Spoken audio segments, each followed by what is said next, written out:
Oh, damn it.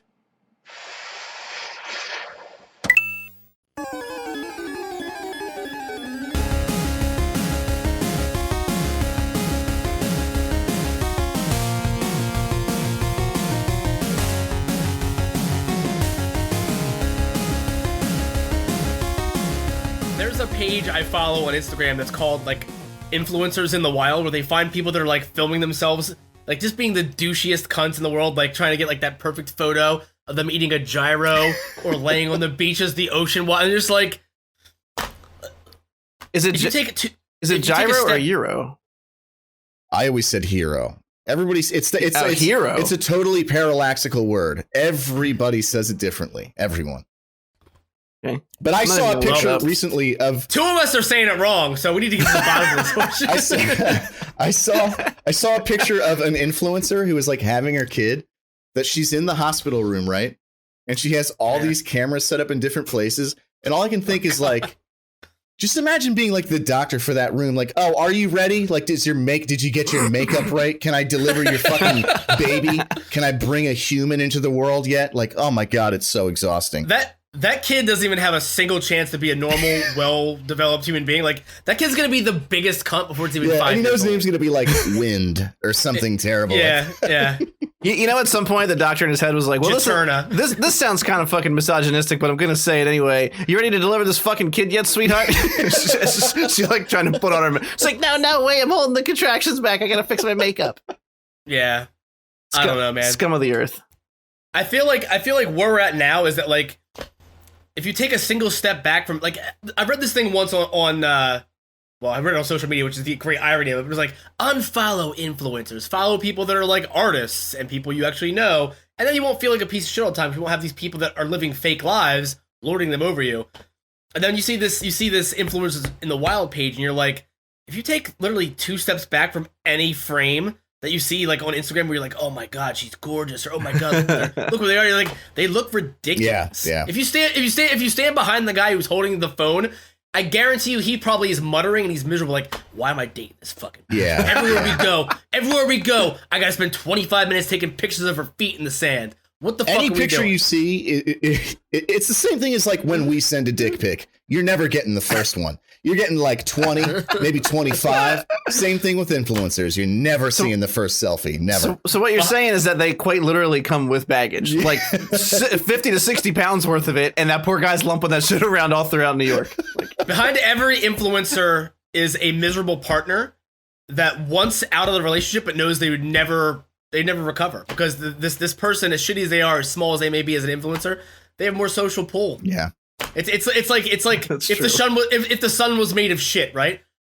All the other pieces of shit in the galaxy would orbit around it. So all these influencers that are human garbage attract these people that just want to be famous. They just want to, like, I want to be known. I want to leave my mark. It's like, well, eventually the whole grid's going down, and your testament to your entire being on social media is gonna be gone. You still mean nothing. Existential crisis time. You still have no proof you ever existed, except for the kids that resent you because their first birthday was a photo shoot for 45 minutes. Have you guys ever been to Kate Beckinsale? Not Kate Beckinsale. Elizabeth Hurley. Have you ever been to her Instagram? She's like an Instagram model or whatever, because she's beautiful at like 55 or whatever the hell she is.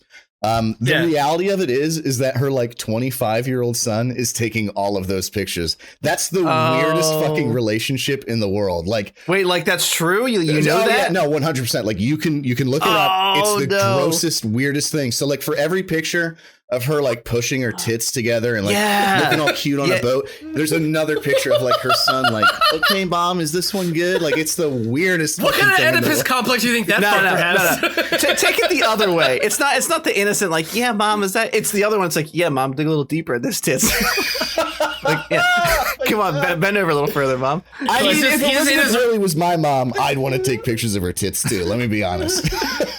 All I'm saying is we know exactly what subreddits he frequents, okay? That's all I'm saying. Oh my God. Welcome to the Cynical Nerd. Sure, that sounds good. My name is Chris. I'm joined as per usual with my two lovely co-hosts, Derek and Scott. And it's No Pants Day, but at the Cynical Nerd, it's always No Pants Day. Derek, how you doing today? I feel like I missed the memo because I'm wearing pants, but there's a bunch of holes in them. That's about it. Yeah. That's all I got. Oh, all right. Plenty of places No to take pants my dick out. Is it that long? Do you have options? Is that like? Sure. Yeah, it's very long. Let's go with that. Yeah. We've all heard tales of Derek Thundercock, last name omitted. Last name? No, that's actually what we call him. That's not. We're not doing that just not right. Just to keep it more ominous. Yeah. To keep the surprise dick more ominous. He's also actually a real doctor. The whole Dr. Gloom thing seems like a farce, but he's been in medical school for like 7 years. He's almost full-fledged. Yeah, I have a PhD of having a dick that looks like a beer can. That's what I went to school for. Yeah, we actually, the only reason we didn't say his last name is not even for not trying to dox him. It's because there are several malpractice lawsuits out there, so we can't legally say it. If they dox him, they're gonna be like climbing up trees outside of his house, putting ladders again, trying to get a little peek at that fucking honking beeper he's got. That's your new nickname, honking it's like a beeper. can of Chef Boyardee ravioli. Dr. Honkin' Beefer is here. Dr. Honkin' Beefer. Yeah. That's your. What if that was your after hours Twitch channel and you streamed for like 3 hours as Dr. Gloom? You're like, all right, it's after hours time, and you hit the light switch, turned on another channel, and it was Dr. Honkin' Beefer. Yeah, and it's like a double cam thing. Like one's always on my dick, no matter what it's doing. It's not always hard. You can't force that, but it's always looking at it. Always. Game idea to play on stream: whack-a-mole, but it's your dick coming through random holes in your shorts. Anyway, I promise we have actual things to talk about. A little lighter of a week. The only real main topic we have is you didn't introduce our baby boy, Scott. You didn't introduce him. Oh, I did. We riffed so long off of your intro. Scott, I'm so sorry. How you doing? It's Scott? Okay. I'm a little drunk, so I forgive you. Scott was also like, "Oh yeah, shit, I forgot too." Yeah, legitimately. I went out and did a little bit of Black Friday shopping this week.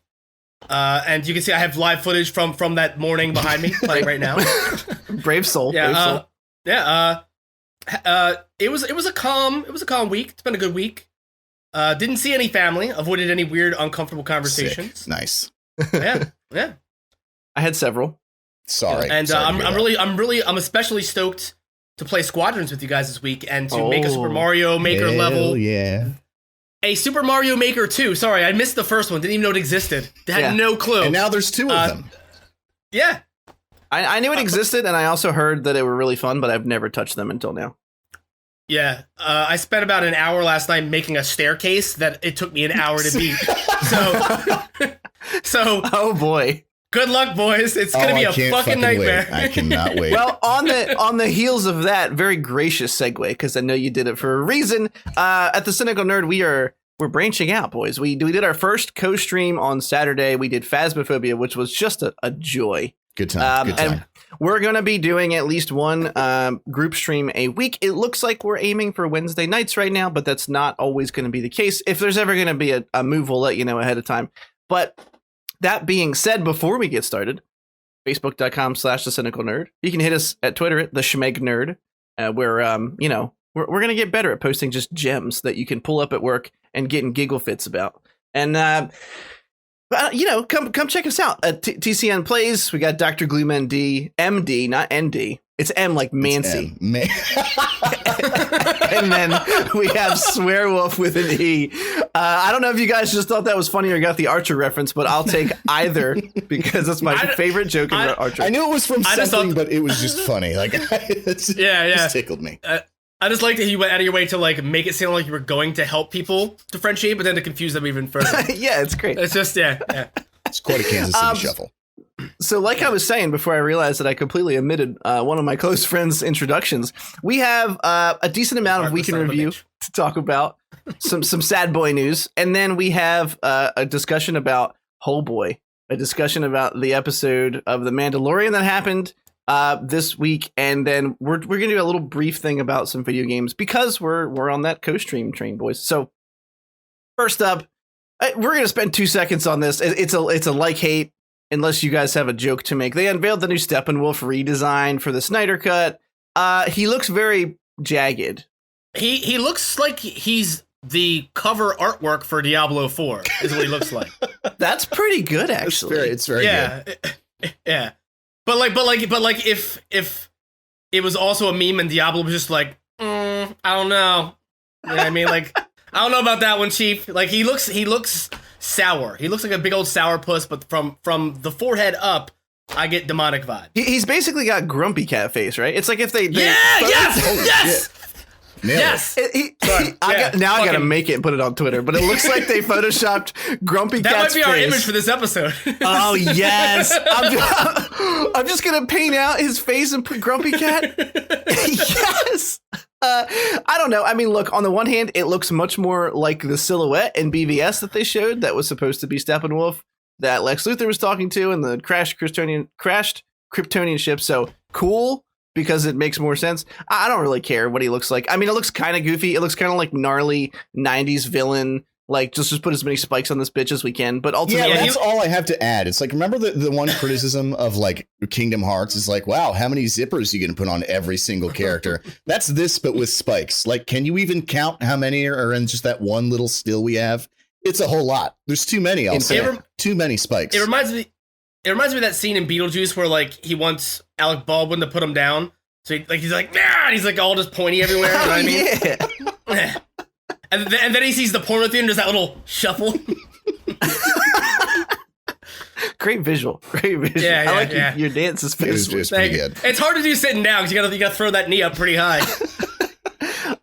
Speaking of Justice League, our good friend or hated director, Joss Whedon, depending on how you look at him, is doing a series. So I brought this article up for two reasons. One, I wanted a good segue out of Steppenwolf. But two, after reading the article, it was actually kind of interesting. So Joss Whedon is making a series on HBO called The Nevers, which is, I didn't even know that it was in existence. It's an original sci-fi project that follows people in Victorian era London who develop superpowers. I bet Derek's very excited about the further slathering of superhero-based shows everywhere he fucking looks. By Joss, as well. Who would have seen it coming? It's not like anything Joss Whedon does is tired or beaten into the ground or anything. You know what I mean? Like, and on the heels of that, admittedly kind of interesting synopsis, I would be okay with at least giving it an episode or two. I didn't know this, but this was his project. Like, he wrote this, he birthed this idea. He's showrunner, obviously. And then he sobered up and left. Basically, yeah. I mean, so it sounds so terrible. It sounds binge. so stupid. Yeah. Holy shit! Like, what if we made a show that's like 20% of the movies released annually, right? But we did it in a time where it's boring and bland and nobody gives a shit about it. Like, damn. I mean, really though, who gives a fuck? I don't think that it sounds like, honestly, like just from the basic synopsis that I read in that article, I don't think that it's immediately like the fact that it's Joss and it's superhero shit. Yeah, of course, I'm kind of like, oh my God, like how many more fucking avenues can we go down? But reading that it like primarily happens in females as opposed to male, like, all right, there's enough there that seems a little different. Same as you, I'd give it an episode or two. But like, what's the main, like, is she gonna stop a duel, a fight to the death? Like how many like what Victorian era supervillains are they gonna have? What are their plots gonna be?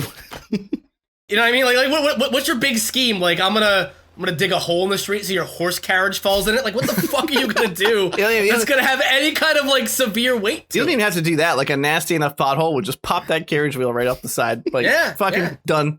The rest of the solid episodes, wood, baby. Yes. Didn't make them the last back then. No. The interesting part about that is not what I've talked about so far. It's not the show itself, admittedly. Thank God. It's not, because none of that was interesting at all. It's not that he's leaving, but the circumstances around his departure. So there were two different statements and one opinion from Ray Fisher. So Joss released a statement to Cinema Blend, and I'm not going to read the whole thing. I'm going to paraphrase it here, but he said, this year of unprecedented challenges has impacted my life and perspective in ways I could not have imagined, blah, blah, blah. He basically said, I'm exhausted and I have to focus on my life, which is interesting because he said the same shit after Avengers 2. and he didn't want to do another one. He was like, Yeah. man, I'm sleepy. I'm going to go do my own thing. I think he just got tired of being yelled at by execs for, I don't fucking know. Well, it sounds like, oh man, what I'm working on isn't really what I thought it was going to be. It's not that good. I should probably bow out gracefully. Yeah, it's like we've seen this trick before, bro. Like, what are you really pulling the same? It's like the guy who leaves every party and he's like, yeah, I gotta. Somebody's at my house. They're dropping off something. I gotta go meet them. And you're like, yeah, It's like, okay, we again, fucking get asshole, it. really, you don't want to be here. Yeah. Just say it. It's okay. Yeah. You can just say you want to go home early. It's okay. The interesting part is HBO released a much shorter and a little bit different statement that only said, we have parted ways with Joss Whedon. We remain excited about the future of The Nevers and look forward to its premiere. And then, so that sounds much more cold, doesn't say anything along the lines of like, we respect his wishes, blah, blah, blah. Yeah. And then that all comes to a heel when you realize that for the past basically year, Ray Fisher has been insinuating that Joss Whedon was extremely toxic on the set of the Justice League. When he was finishing the film, he was a dick to actors. He was rude. I don't know, did some bad stuff. I don't know every allegation here, but it was to the point where Ray Fisher's statements got Warner Media to investigate it. And that investigation's been in swing for about 3 weeks now. So Ray Fisher tweeted today about this article and said, I have no intention of allowing Joss to use the old Hollywood tactic of exiting or stepping down to cover for his behavior. The investigation has been in full swing for 3 weeks now, and he seems to think this is a result of that investigation. Spicy, boys. I mean, we've all heard the rumor mills. You know what I mean? Like, who's like, about, oh, I mean, I hate even saying it because it makes me cringe to say it out loud. There was color correction done to people of color on Justice League. I don't know. I mean, I've heard that. I didn't do a deep dive on it, but there's been accusations that people of color had their skin tones lightened. Mm-hmm. I didn't hear that, and that's fucking gross if it's true. I mean, I hope you hope it's not. Right. But I mean, I don't know. At the same time, do I expect in a world that this dog shit, I wouldn't put it past reality at this point. You know what I mean? Like, right. We talked about it. What's her name? Belle Palpatine last week. I know her actual name now. It doesn't matter. It's Belle Palpatine. It's a better name, really. I feel like we perfected something that was already. We talked about Belle Palpatine last week about how she had sold her bathwater, and now she's apparently going to be a porn star. Like, she's going to shoot real porn. She's selling the condom that's going to be used in her for her first porno, which, first of all, if you're going to get fucked in porn, I don't want to see you wearing a condom. I don't want to be reminded there's AIDS out there. It's the worst. Like, is it? Yeah, exactly. Yeah. If you're going, going, I should be doing that, but I haven't in 10 years. Don't make me feel bad. Just stop it. No, I wasn't going to go that far. I was just going to say, you're gonna let that guy spit in your mouth, but you're gonna wear a condom when he fucks you. Like, okay, yeah. Yeah, you know, safety like first, bitch. All right, yeah, Yeah, if you're getting all the appropriate tests that you should be getting before doing something like this, then what's the fucking, come on. Yeah. Don't ruin the fantasy for me.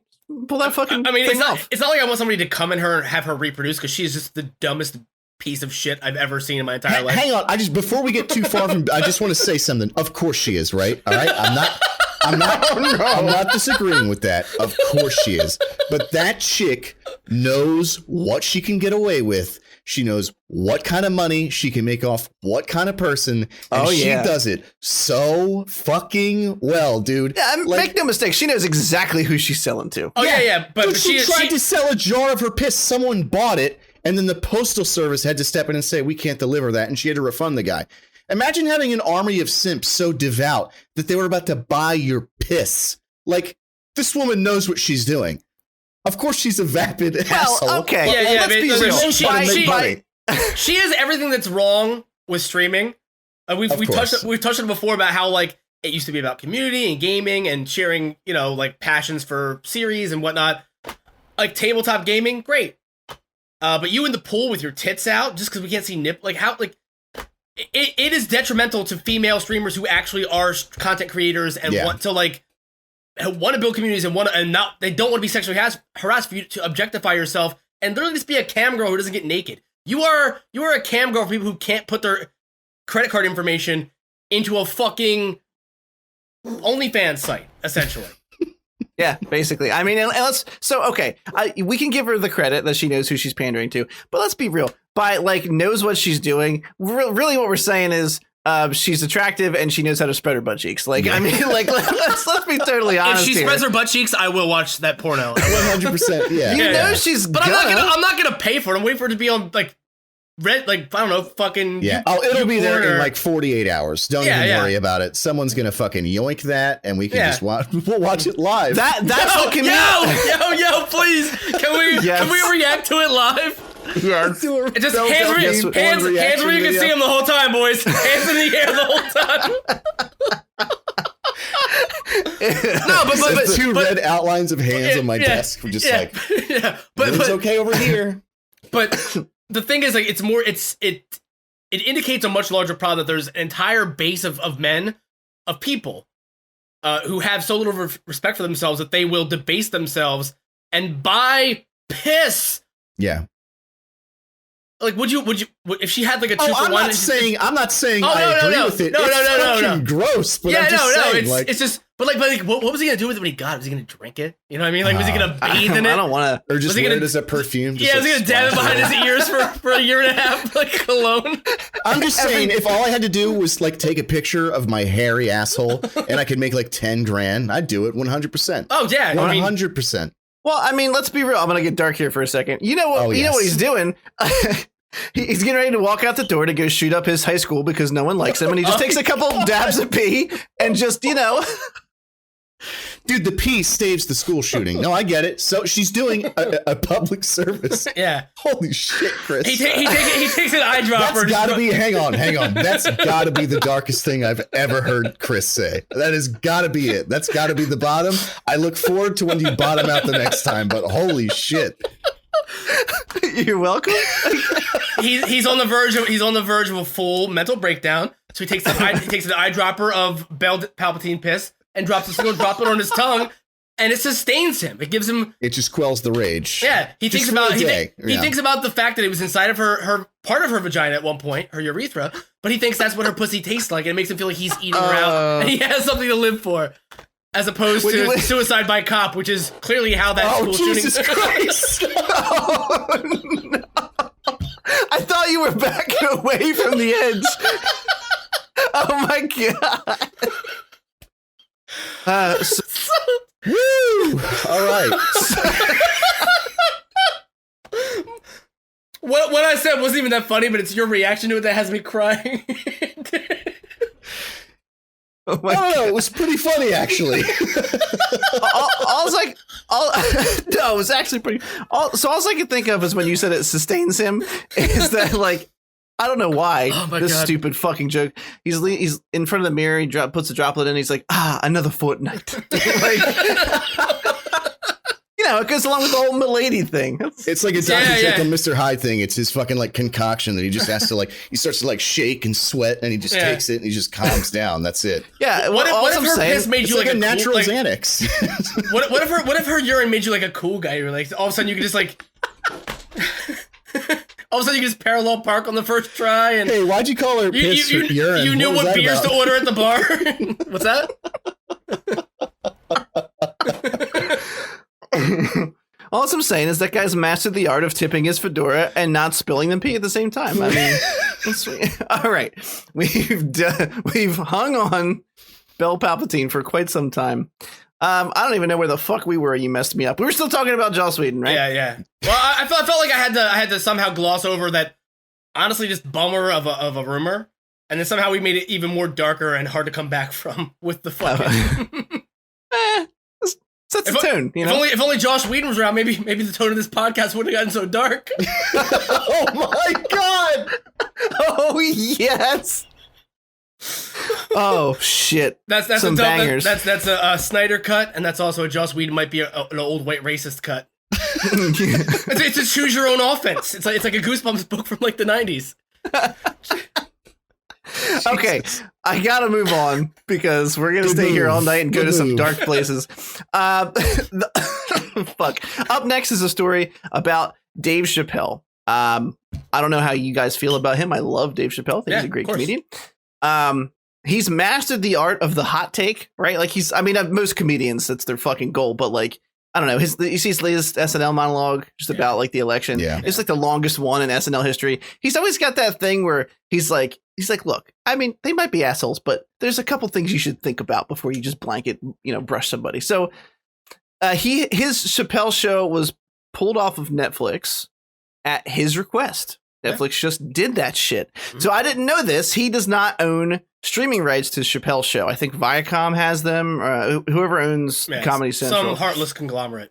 Exactly. Yeah. Even though it bears his name, he's in every episode. He wrote most of them. Those are his jokes. That's his material. He doesn't get a single cent for that shit. So Netflix has a stand-up deal with him for the specials he's been producing recently. Which have been also fucking great. And he asked them, I guess very kindly, because he doesn't seem the kind of guy that would be an asshole about it. And they pulled them off, which is an astonishing move that I did not actually expect to read. As of our recording, it's still on HBO Max. That's the first ding against Max since I've gotten it. Is it though? Is it? I haven't checked. No. I mean, is it a ding against them though? Like, does Adam Sandler own the rights to every fucking Adam Sandler movie? Can he go to Netflix or Hulu? Like, hey, bro, I'm not happy you guys have Happy Gilmore on your service. I'm not getting a paycheck for it. Like, you're right. Like, the thing is, like, Netflix has an invested interest, and I think it's a good move for them.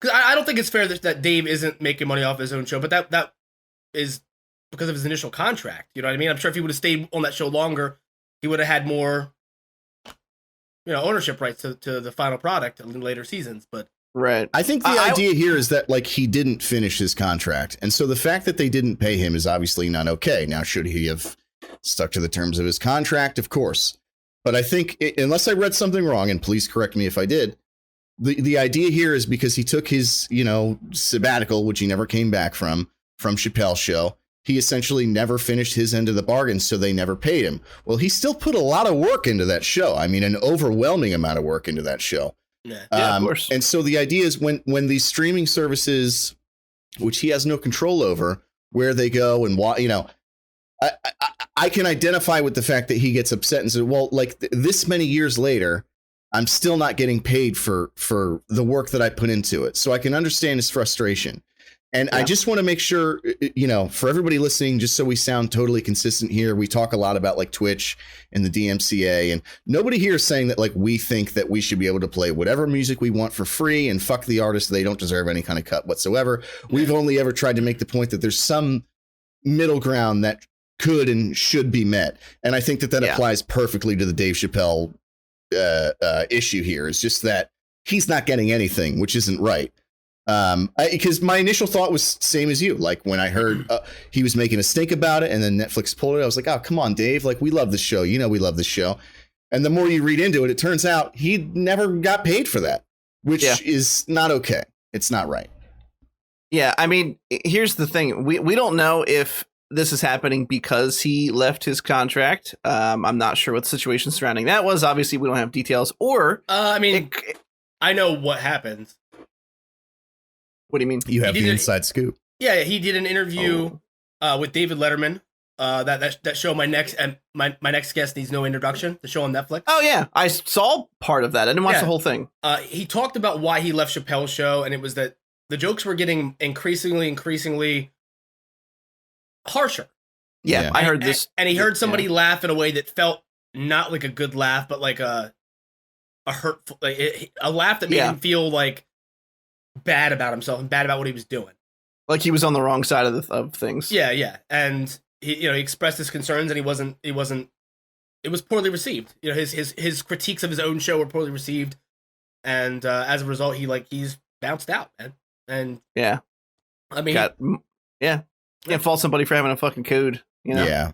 I mean, and I know that he's always been the kind, like even back then and to this day, like where he kind of just pokes fun at everyone, like, hey, and there's a unifying aspect to it. Like we all have our funny little faults and whatnot. But I do remember hearing that he felt like some people were laughing, like white folks were laughing at the black jokes a little too, like with a little too much, like effort so I thought you meant contract specific stuff. I do remember that conversation.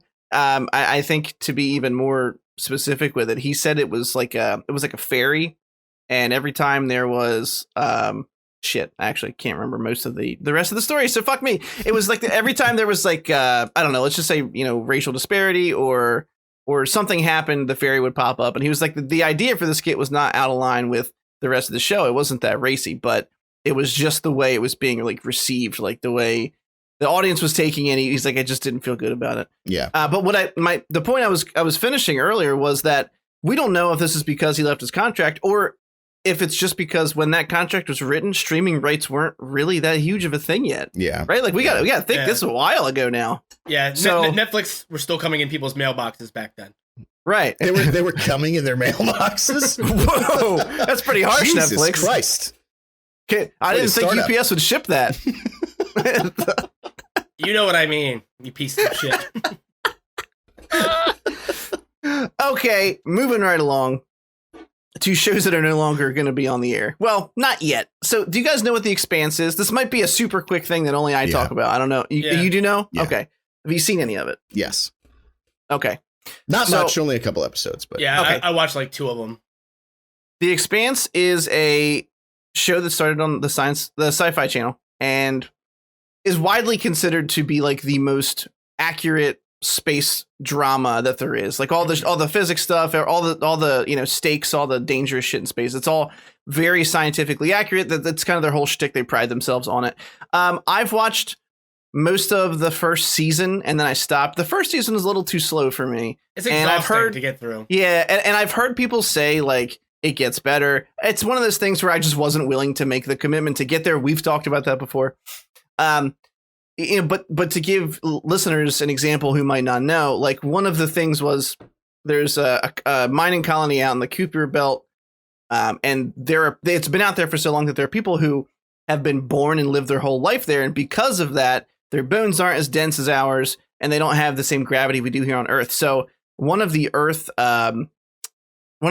agencies, as like a torture mechanism, would take people from the Kuiper Belt, bring them to Earth, and have them just try to stand under their own weight. Like they would put them up against the wall and they couldn't move and they had to just try and like stand on their own. It was like agonizing. It would like break their fucking bones or like their organs wouldn't function right. Really kind of gross shit, but like scientifically accurate, that kind of stuff.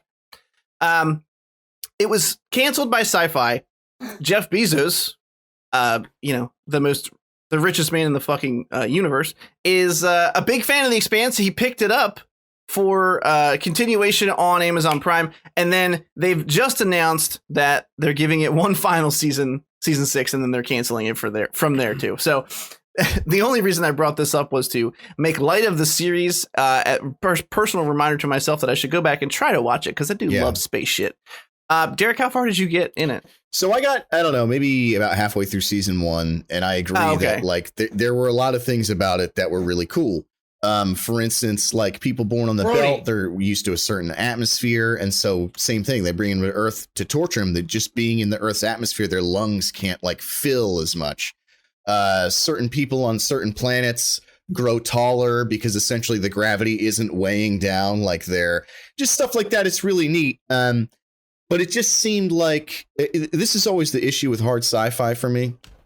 I always want to get into hard sci-fi, but it's so committed to being accurate and to showing like, oh, this is how things would be, that it almost puts the story on the back end sometimes.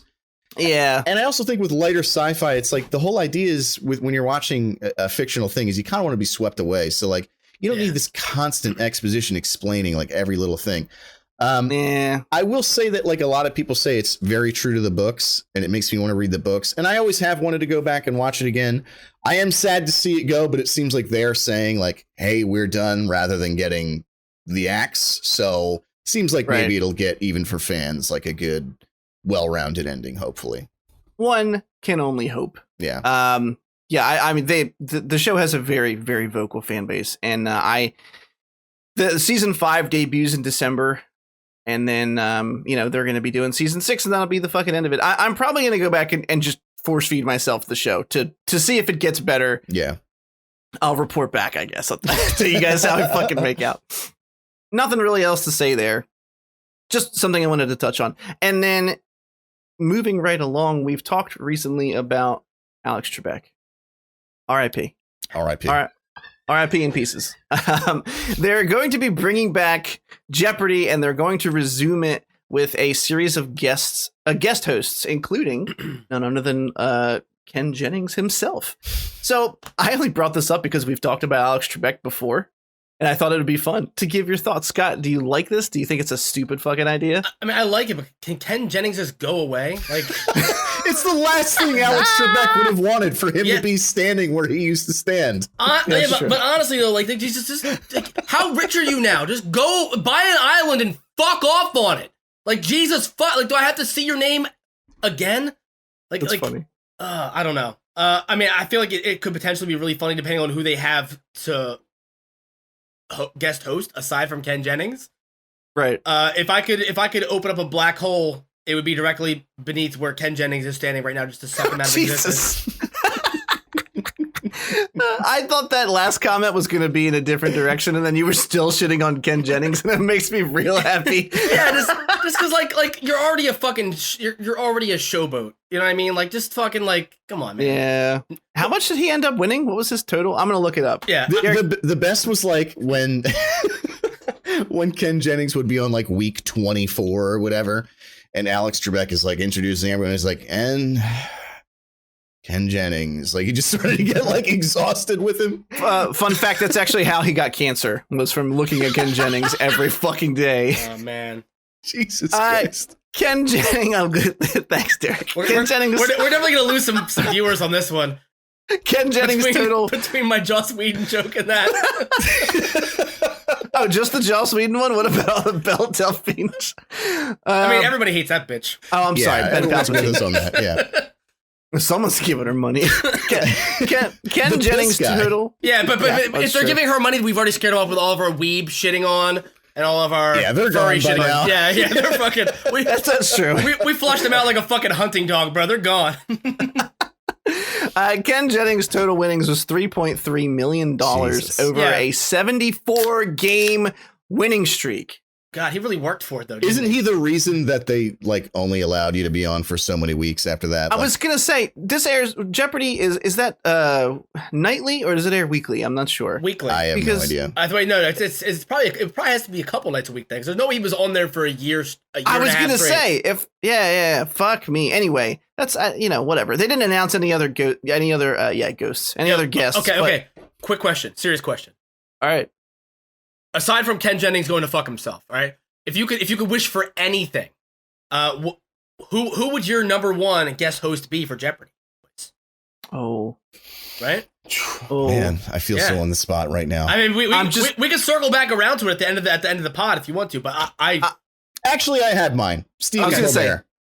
Oh, okay. That's good. Yeah, that's a fair non-joke choice. I thought you were going to make something up. Nope. I, on the other hand, am not doing that. I was just going to say, first thing comes to mind, Adam Sandler, but only if he's doing it in his little Nicky voice the entire time. That's all that he can do.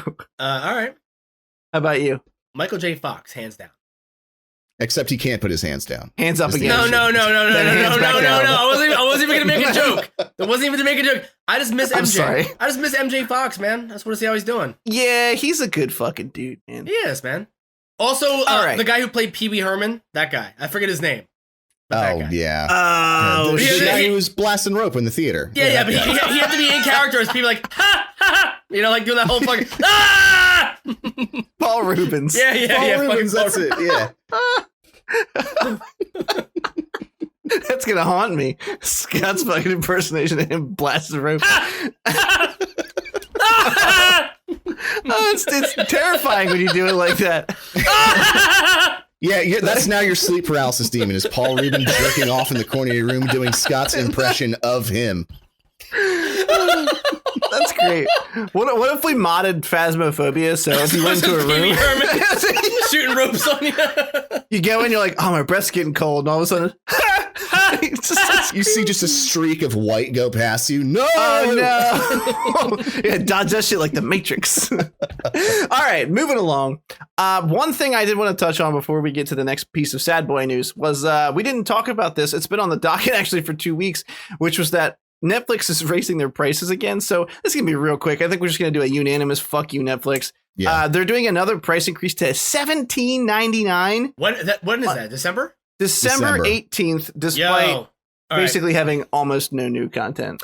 I think we all need to agree.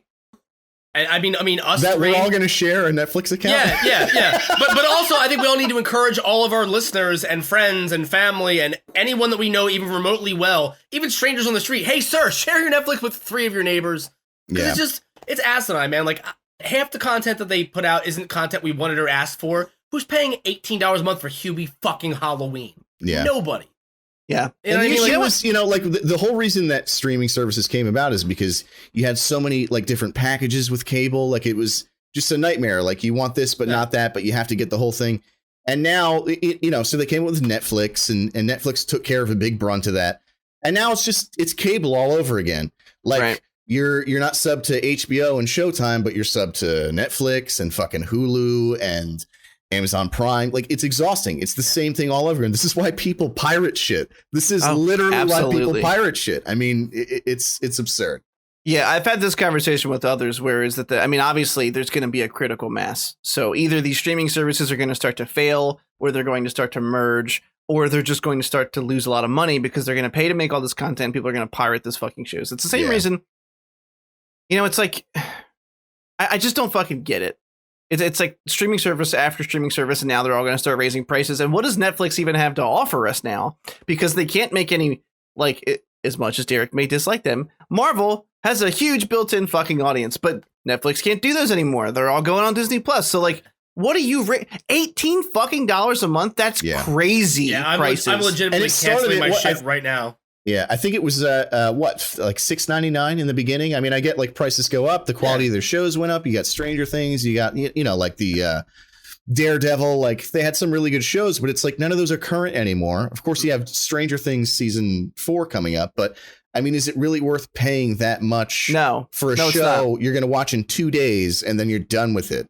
And I'm going to do the same thing with that I did with Disney Plus initially before I had a son who likes all that Mickey Mouse shit, which is I'm going to pay for it for a month to watch Stranger Things and then I'm going to cancel it again because fuck everything about this. I mean, there's no one on the planet who could be like, yeah, sure. Why not? Yeah, it's crazy. Especially now, like you said, they don't have any new content. Like no one's excited about anything coming up on the docket except for maybe Stranger Things season 4. And even that, like we talked about it last week, like it's going to be fun, but we already know what to expect and it's going to be more of the fucking same. It's not going to be groundbreaking. You know what I mean? Like that initial shock when you see the first season of a series that's, like Stranger Things was equal parts Goonies, E.T., and X-Files in all the best ways. Mixed in with the Dungeons and Dragons lore. It was just like one of a kind and it captured that lightning in a bottle. So they've managed to keep it going for 3 seasons, but like who the fuck? Like I can't honestly say that season 4 is something I'm anticipating enough to pay $18 to watch in its entirety. Yeah. And so the issue is just that there's not enough people who like recognize that, and there's not enough people who will go like, actually, that's kind of bullshit and cancel. And honestly, the overwhelming majority of people are just going to 6 months after that, it'll go up to 25 and they'll still say subbed. That's the issue. They know that they have a household name now. They know that they overtook cable, and now people feel like they have to have it if they want to watch TV. So it doesn't matter what they put out. They can just keep hiking it up. Quality goes down. This is what every fucking good company goes through. Every single one. Yeah. Well, and I mean, it even like there's a couple staples on Netflix, right? Like people used to binge watch The Office. Gone because everyone and their mother has their own fucking streaming service. So like, I just how they can justify this even internally is fucking crazy to me. Also, the Office is just terrible. It's the most difficult thing to get through in the fucking world. It's pretty bad. I watched the whole thing, but I have to agree with you. Yeah, it's fucking like somehow Parks and Rec is better than The Office. Well, Parks and Rec is I like Parks and Rec. But let's be honest. So Mark has the most punchable face, and he's in the first 2 seasons of Parks and Rec, which makes him almost unwatchable because Mark's in it. Mark Brandanowitz is still in there, and you hate his sour, weird, saggy old. He's like 35, he's an 85-year-old man's face. You're like, I just want to beat the shit out of you. Brandanowitz. Yeah. But then, and then the final season was just like, it was written by awful. Just so terrible. Yeah. It's so bad. I'm only, I'm just because we've all mentioned Parks and Rec and I kind of missed that show. I don't usually watch bloopers for shows, but I saw a couple for Parks and Rec. And I got to say, like, I might not like Chris Pratt as like a human being, but he has some funny fucking outtakes. Yeah, there's that one scene where he's talking to a doctor. He's like, I wipe and I wipe and I wipe, still poop. Still poop. It's like wiping a magic marker. Okay, so on to the next piece of news, which is actually a bit of sad boy news. And the next couple of articles are Star Wars related, leading us into our main topic for the week.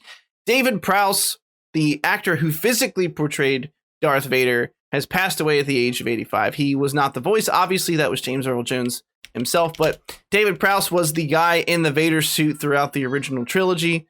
And, that sucks. It sucks whenever someone in an iconic series like Star Wars passes away. His career was weird and varied. He played a lot of people in suits. He didn't do a lot of voice work anywhere. He played Frankenstein. He played a lot of background roles in movies in the 70s and 80s. He was in Hitchhiker's Guide to the Galaxy, which I didn't fucking know about. He also, weird factoid right here at the end, he also had a hand in helping Christopher Reeve step into the role of Superman as one of the personal trainers he worked with for the film. So that's cool. Yeah. Do you guys have anything to add? There's not basically just that. I mean, it sucks, but like we've already seen the beginning of it, right? We lost Carrie Fisher. We lost Jesus, I can't think of his name. Peter Mayhew. Chewie. We're going to be seeing a lot more of that now. I mean, we're talking about movies that were made before we were born in a time where people didn't know how bad Coke was for you. And they're all in their 70s and 80s now. I mean, it's like the domino effect is coming. I don't need to be doom and gloom, but you are Dr. Gloom, so that's right. Fitting. It's exactly right. It sucks. It's horrible, but at least we still have James Earl Jones for now. You know what I mean? For now. I was gonna say he feels like he's got to be ancient, right? Yeah. I mean, yeah. Let's see. And thank God Mark Hamill lost all that weight for The Last Jedi. James Earl Jones was born in 1931. He's alive still? Did he pass away and I missed it?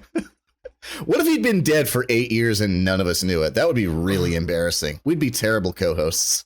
He's 89. Yeah. All right. Rocking it. I mean, when you have like James Earl Jones money, 89 is very attainable. It's not like the craziest. Yeah. Reach. But still, though, like that's. I mean, Jesus I didn't know he was that old. Yeah, I had no idea. Well, he was old when I was a kid, and I'm in my 30s now. So like that actually true. totally tracks. Yeah, I mean that makes sense, but it tracks. But yeah. And let's be real. I mean, based off of his voice and presence, he's not going to die. He's just going to turn into like an eldritch tree that speaks in his James Earl Jones voice for all eternity. They're going to wheel him out to a grove, and he's just going to plant roots, bro. He's going to stay there. Can I ask you guys a question? Of course, please. When you were a little kid and you played Ocarina of Time, did you ever read the voice of the great Deku Tree as James Earl Jones or Morgan Freeman? No, but fuck yes and fuck yes. They're both great choices. No, can't say that I did, but that makes a lot of sense. Yeah. I'm just going to put a blanket statement out there. Whenever you want exposition in any medium, video game or movies, it should be someone like a James Earl Jones or Morgan Freeman. Like they don't have to be a black actor, but I want someone with a deep, calming, soothing presence. Right. It just makes me feel like it's a feel like everything's gonna be okay. It's like someone's tucking you in, you know? Yeah. All right. Sleep well, Prince. Sweet Prince. Sleep well. I wish I could go even a third of his Sleep deep. well. Yeah. I'm not even gonna try. I'm not even. Come on, Derek. We know you can do it. Yeah. Come on, go on. Sleep well. That's it. That's all I got. No. But you gotta say Sweet Prince. You gotta give us both. Yeah. With that Coke bottle dick and those deep over, we know you can do it. Come on. Sleep well, Deep Prince. That's it. That's the lowest I can go. Now, I bottomed out there for a second. Yeah, that's the ringtone. I mean, you honestly power bottomed out there. That was so excellent. Power bottomed. You also said Deep Prince, and I'm on board with that. Yeah. You said Sleep well, Deep Prince. But I feel like Sleep well, Deep Prince. I feel like Deep Prince is also your nickname now. Oh shit. Hilt deep, some might even say. Mm-hmm. All right, so next up on the Star Wars docket is kind of a corporate overlord siphoning money from your wallet as quickly as they can article. Those blue macaroons from last episode, little baby Yodes nomming on some blue macaroons in the schoolroom. He and then later spit them back up on himself. They are making them and selling them for an exorbitant amount of fucking money. It's $50. $50 for 12 blue cookies. I can make blue cookies for like $5 in like an hour's time.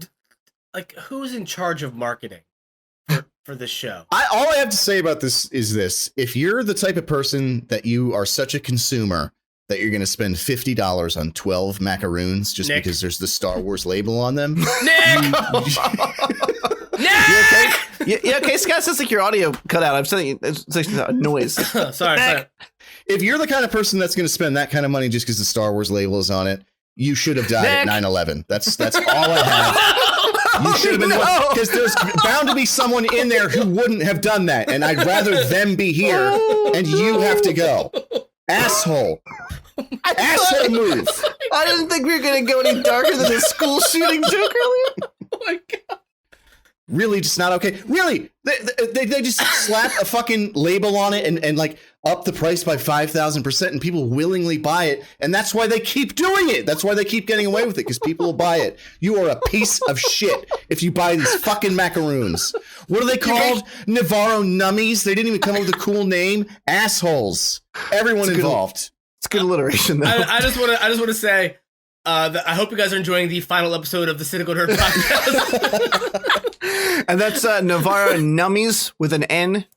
Nummies. Not an M. Williams? Navarro Sonoma? Cummies? Oh, Navarro no. Nummies. Yes. That's Belle Palpatine's version.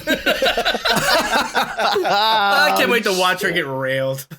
Did I say that out loud? Hey, we should start a GoFundMe to buy that condom just to do it, right? No, ew. What are we gonna do with it? Yeah, well, why? Just to throw it away. Just to like, all right, great. Not even open the package, just right in the trash. Oh Boom. no, it's gonna be a used condom for the person who fucked her for the first time Yeah. on film. So it's gonna be Which is it's gonna be full of loads, man. At least there's one. gonna be old stickies in there. They'll be crystalline by the time it makes it to us. Let's be real. Do you really think Belle Palpatine is not going to take the shot to her face in her first ever porn debut? You know that condom's going to be empty. At least it better be. In my heart of hearts, I hope she takes a big old whopping load to the face. Yeah. As I always do. Like, nothing's changed there. That's what I hope in anything. I've always wished for that for her, but now I have concrete reason to. So nobody just gets some dude's cum. You know he's not going to be named in the video, right? He's just going to be like the guy. The question is, like, it would be a power move. She like did a raffle where you could buy tickets to be the one who fucks her on one of her streams. That's true. Yeah. Hey, damn, you sound like an entrepreneur, my man. Yeah. It's unfortunate. It's unfortunate. The only thing stopping me from making millions of dollars is that I'm not a stupid bitch. You know what I mean? Like, I could totally capitalize on this. You weren't kidding. Final episode coming right up.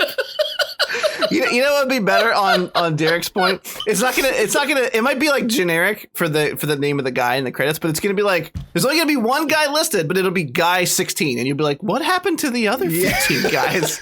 I don't understand. They all couldn't bring themselves to do it because they had too much respect for themselves. Or too much for her, and she was looking for to be slapped around a little more for the video. That's really what it comes down to. All right, moving along. Always two simps there are. A master and an apprentice. I felt like we were Sith Lords goading on Derek's hatred rant while you were bitching about Navarro. No, I said simp lords. Simp lords. Oh. Always two simps there are, a master and an apprentice. Okay. Unfortunately, there's a lot more than two out there. Yeah, but they're all in deep space, which is actually technically their aunt's basement.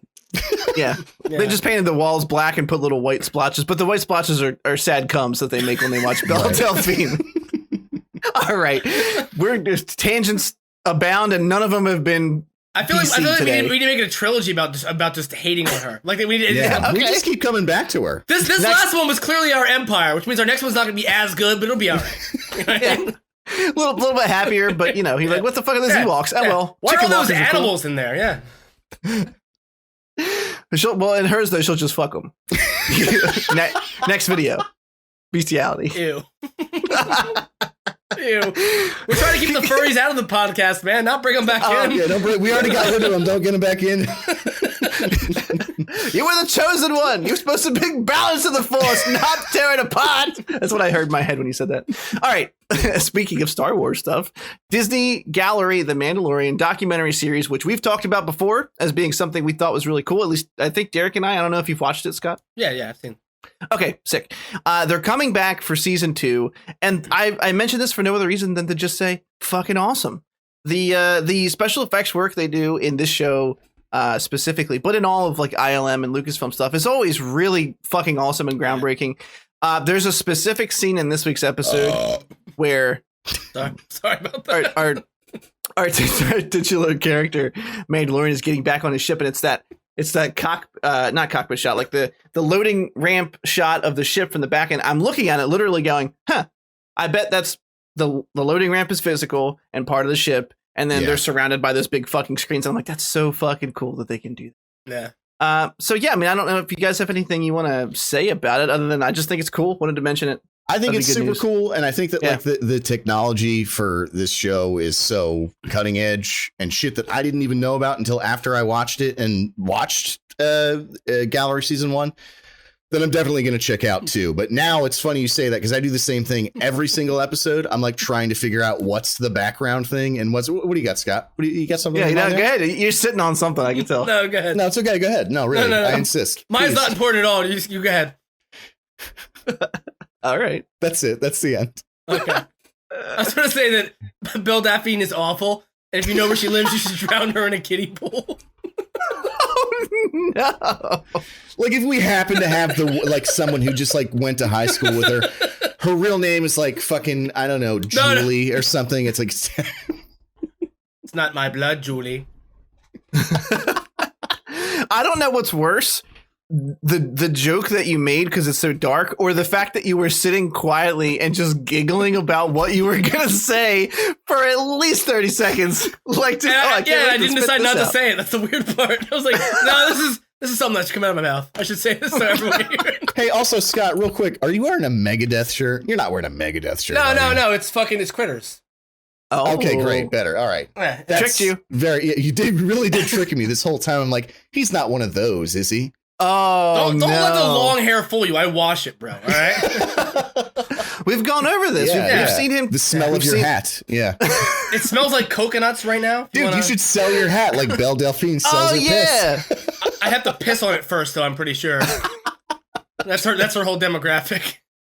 Or you could just let Brody piss on it and then sell it and pass it off as yours. Yeah. Like no, his dank products coming out. His urine is potent. They would know. Just say that you didn't like drink any water for 2 days, and then you drank like a pint, and that's what happens. It comes out stinky and yellow. What I'm saying is, Bear Grylls would love to drink it. Okay, he would be all up on that shit. Oh God. Really the funny thing is that guy's probably on the lower spectrum while people have been paid to drink piss. You know what I mean? Like,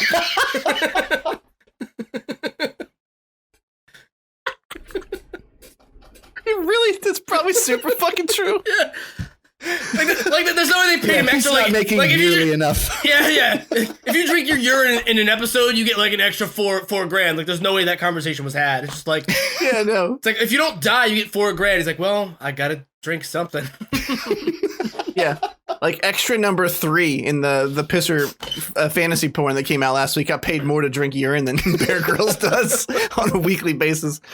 Okay, that's all of our news and review. Derek, do you have to pee? I better just do it.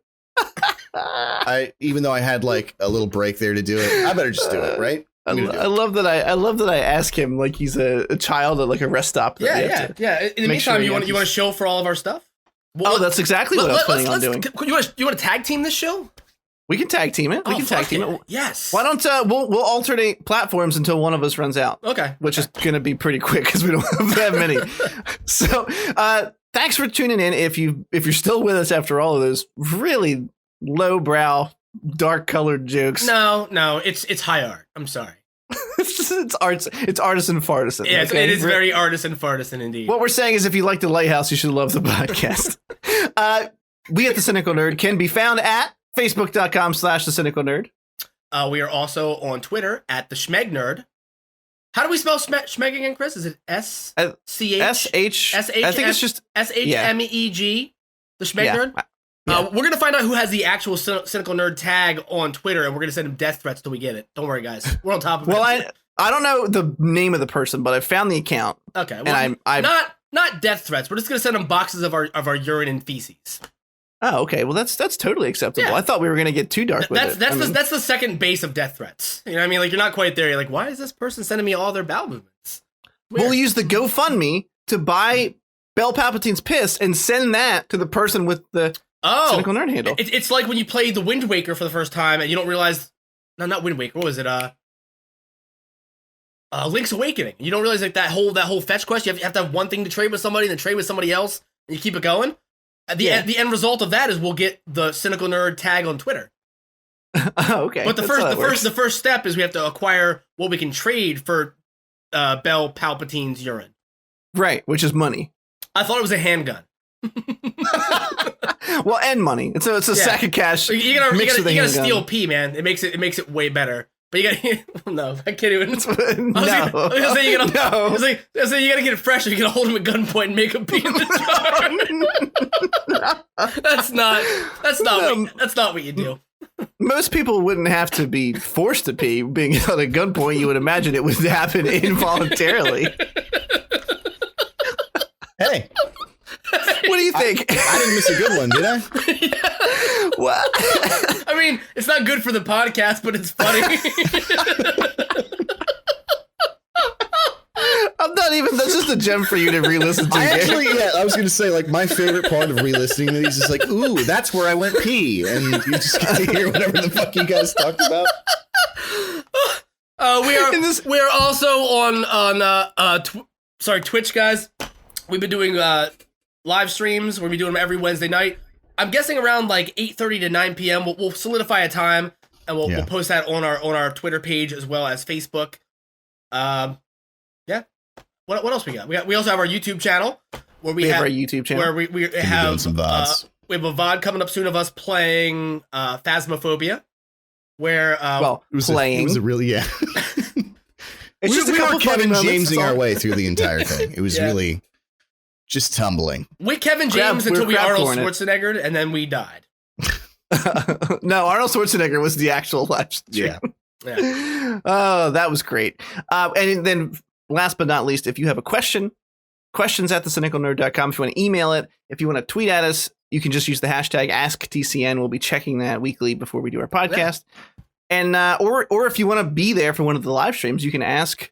You can address it to the group in one of our chats. And hopefully, when this new streaming service, Glimish, comes out, we can actually do proper co-streams with a unified audience, because that would be excellent. Titties. Yeah. Just excellent. Just big old giant pierced titties.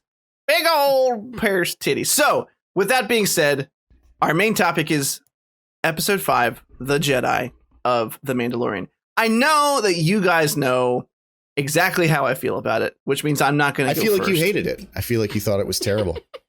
The worst thing I've ever seen in my life. So that being said, Scott, how'd you feel about it? This season for me has been lacking. More so like an overall, like the overarching narrative has kind of been like too compartmentalized for me. This episode felt more like Star Wars than anything I've seen since, I think, Return of the Jedi, if I'm being honest. High praise. I mean, really though, like, don't get me wrong. I thought Rogue One was fantastic. Even the prequels we discussed recently, that we all appreciate certain things about them. But this felt like everything from the aesthetic of the planet was like something new that we haven't seen in live action before. A whole different vibe. Kind of a smaller story. But like still very much like like a gunslinger Western style story. Very much like samurai. Yeah, but samurai, especially the showdown between Ahsoka and the other lady whose name I forget, but I know she works for Thrawn, which is I don't want to deep dive too much. All I can say is visually it was incredible. Seeing Rosario Dawson in character, it wasn't the fat fest I thought it would be, but I think I was honestly moved by it. Like I was emotionally touched by it instead of touching myself physically, which was. I'm proud of me. I think I did well. Yeah, good job. I am proud of you. Derek, how'd you feel? We'll do like he did. We'll do overall thoughts, and then we'll start doing the deep dives because I think you have questions for me. I do. Well, first of all, I would happily wade through waist deep in warm cum an entire football field just to hear the magistrate fart into a styrofoam cup. Holy shit, she had dominatrix energy. Oh my God, I just want her to strangle me to death. She was just great. Just every moment she was on screen. I just wanted her to take that fucking Beskar staff and shove it up my ass and prop me on the fucking ramparts like a fucking national flag. Jesus Christ, I want her to make me feel pain. I want her to make me hurt. Good God Almighty. She was just great. Everything. The aesthetic. Her attitude, she was so mean. Oh my God, dude, I was rock hard the entire time. Rock hard. Jesus. Did you rehearse that? That was the most perfect thing I've ever heard in my entire life. No, I did not. Oh my God! Shove that Beskar spear on my ass and plant me like a flag on the ramparts. Yeah, no. Yeah, she's hot. She's got it. I'm telling you. Holy that shit. whole speech was a work of fucking art. Was it the French braid that did it for you? Because it was everything. It wasn't one thing. It's like a beautiful fucking Van Gogh painting. It all just works. Oh my God. She had like middle-aged single mom braid going on. Yeah, big time. Yeah. Like you don't fuck her, she fucks you 100%. That's. But anyway, the episode itself, before we get too derailed here, I thought. Well, hang on, wait. One more very important question. Would you want her to wear a strap on? Yeah, that's what I want. That's what I want Veronica to do now. I want it to be the fucking staff. I want it to be shaped like that. That's my one request. When I get my 3080. Just get a strap on, paint it chrome, and just have her call it Beskar the whole time. Right. I thought the episode was great. You've heard the entire time that a lot of people have been comparing Mandalorian to Akira Kurosawa, legendary director from the classic era. I feel like this episode showcased that more than anything else. I agree with Scott. It's like the setting, the place that the planet it took place on was incredible. I was like not totally taken off my feet by Rosario Dawson's acting just because I'm used to like a higher thing from her, but it wasn't bad. It was still great, but I kind of think I expected like to have my mind blown. I thought that first of all, the guy that Mando has the shoot off at the end, that's fucking Kyle Reese from Terminator 1. Yeah. So it was cool to see him. I don't know what else to say. Like, as far as broad strokes, I thought it was incredible. And I'm excited to see where it goes. I don't know if you want to do your sort of broad strokes and then I'll ask you the questions I had, or if you just want, I don't know how you wanted to. Sure. Yeah, we'll do that. So of course I'm surprised. Of course I love the fucking episode. Watching AHSOKA Tano make the transition to live action I didn't weep openly like I thought I was going to. And that's mostly because it surprised the fuck out of me. Now, don't get me wrong, I would have, but I mean, the episode starts in within 20 seconds. AHSOKA. So I'm sitting here and I'm like, oh boy, I recorded it, by the way, but I don't think it was that powerful because I was just like, I think the best you get out of me is I was like, like literally like audible gasping and inhaling. I covered my mouth for a minute and that was about it. Probably a welling of tears at some point, but not really, you know. They pulled right out of the gate. It fucking shocked me. Give me the shocker with AHSOKA Tano. She looked fantastic, and to see a character that has been in literal years worth of Star Wars television shows, who's, you know, if you've watched those things, you know her character so well, and you know her ties to all the people she's come across and touched in the greater Star Wars universe, and it is so incredibly satisfying to see that come to life on the big screen. And I said this, I think, last week, but it's exactly the reason I was excited that Disney bought Lucasfilm. Because, look, I know Disney, big old bad conglomerate, but I also knew that meant we were going to get a myriad of properties that would eventually start to cross genres and coalesce a little bit. And in the past couple years, that has been more and more apparent with things like the Ghost from Rebels, the ship showing up in the final Star Wars fight on Rise of Skywalker. You can spot it. Being in Rogue One, stuff like that. That kind of stuff is really good for world building. It's the kind of thing where it's a nice nod to people who know what it is, but if you don't, you're like, cool looking starship. You know what I mean? Like, it doesn't matter. The episode itself, I agree. It's cool that they made the nod last episode, they said she's on the forest planet of Corvus. And then you get to this forest planet and realize that it's a fucking like burnt to the ground forest because this magistrate is apparently working with the Empire to like build weapons and is just it's what she does. She destroys fucking planets and sucks up all the resources. I mean, we got a lot of really cool info, right? We got Baby Yoda's fucking proper name, which is Grogu.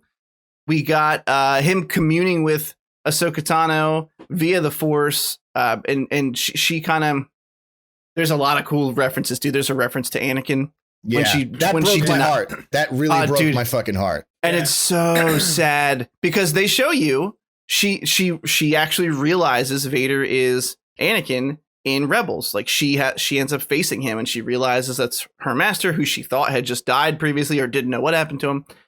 So it's just those extra emotional ties that you and yeah, and the way she says it, she's like, I can't train him. He's too emotionally attached. Like I can't do it. I've seen what that does to the best of us, and I'm like, yeah, that hurt. Fucking got me. So the most hardcore subsect of Star Wars fans, and believe it or not, there are more than myself. There have been some bitching online about the length of her head tails. They're called Leku, and I actually didn't know this part of it. I just knew what they were called. They grow over the lifespan of the Togruta because that's her species. Sorry, that made me feel super extra nerdy. And they're about this length in Clone Wars, and they get longer in Rebels. And everybody was like, shouldn't they be longer? Blah blah blah. Honestly, I don't give a fuck. And there's two reasons I don't give a fuck. Shut the fuck up. Yeah, one, because that's such an inane detail to be bitching about. And I mean, I get it. Like Star Wars fans, I get it, but no, that's the wrong fucking battle to fight. And two. Both of the shows are animated and have vastly different animation styles, and them being so exaggerated in Rebels could just be a choice of the animator. Like, it doesn't even have to be a fucking conversation that we have. Yeah, like, shut up. My understanding was also that in the Attack of the Clones, I think her name's like Lock T or something. The other one of her race who's there, like she had the full length one. That actress couldn't like turn her head or like do any, and her like head was like weighed down. So that's why they apparently gave her the shorter ones is so she can actually move around and act. So yeah, but who's to say in canon that they all grow to the same exact length that they don't stop growing at some point? You know what I mean? Like it doesn't like what a weird stupid thing to nitpick in an episode that's full of great things to be excited about. Like so there's and I'm gonna turn it over to Derek to give some questions here in a minute, but there's just so many sick references. At one point, he's walking through the forest, and there's to find Ahsoka, and there's an owl on a tree branch, which is representative of the fucking owl. Dude, that's such a deep cut. You want to talk about deep cuts? That owl represents basically the embodiment of the light side of the Force. It's Mori, I believe, is the name. Yeah, it's like there to watch over her. Yeah, she sacrificed her life to save Ahsoka. During an episode, there's literally a planet. I'm blanking on the fucking name. Bad fan, but where the embodiment of the light side and the dark side of the Force live. It's a brother and sister and their father who basically represent the Force. The son ends up infecting and killing Ahsoka, and the light side of the Force, the daughter, sacrifices her life to save Ahsoka, and then manifests as this owl who follows Ahsoka around. That's literally the embodiment or the representation of the light side of the Force that follows Ahsoka. It's fucking badass. I was totally unaware of that. That's actually super interesting. And it's such a throwaway cut. It's such a throwaway reference to like just have an owl on a branch and everyone freaked the fuck out about it who knew what it was. The Grogu stuff was cool. And then at the end, there's the reference to Tython. So Tython is another Legends EU, was in the KOTOR MMO. Yeah. As the Jedi starting planet. It hasn't been properly introduced in canon yet, but it's probably going to be the same kind of deal. It was an ancient Jedi planet. It's where the Order started, basically. It's where it was kind of incorporated. I said that like it was a company, but you get the fucking idea. And if they're gonna, so here's a real big piece of theory, and then I'll give you for questions. So she basically said I can't train him, which is fine because it sounds like she's on her own adventure, and I couldn't tell if it seemed like she's going to pop back up later on or if they might be setting. You don't cast Rosario Dawson for a 1-episode cameo. Yeah. So are they going to? I mean, also you totally cast her in anything you fucking can. Well, that's true. Yeah, but that's true. But I wouldn't be surprised if we see her in her own live action series if she's right. That's going to be a larger part of this one. I was thinking either spinoff or I or something I also else can't happens. imagine that like a series like this. Obviously, Star Wars has a lot of money. Disney has a lot of money, but this isn't a main.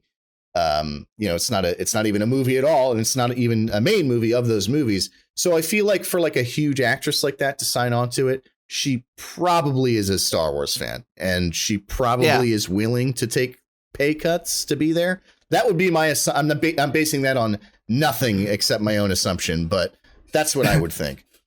And it's just I don't know, not to sidetrack too much with that, but so the theory's not just my theory, but the theory floating around the internet is if Ahsoka's not the one that's going to train him, if he takes you already know where this is going. We all know where this is going. You fucking there's two choices. Mm-hmm. If he takes Baby Yodes, aka Grogu, to Tython, and basically what the shtick was, let him call out through the Force. If anyone hears him, they can answer and train him. And of course, you go Luke, because Sebastian Stan looks alarmingly like Mark Hamill as a young Luke Skywalker. Even if you didn't de-age him, I don't give a shit, or make him CG. Don't give a fuck. Luke could show up to take him and take him with him to the Jedi Stan Temple. casted in this? Confirmed? No, he's not.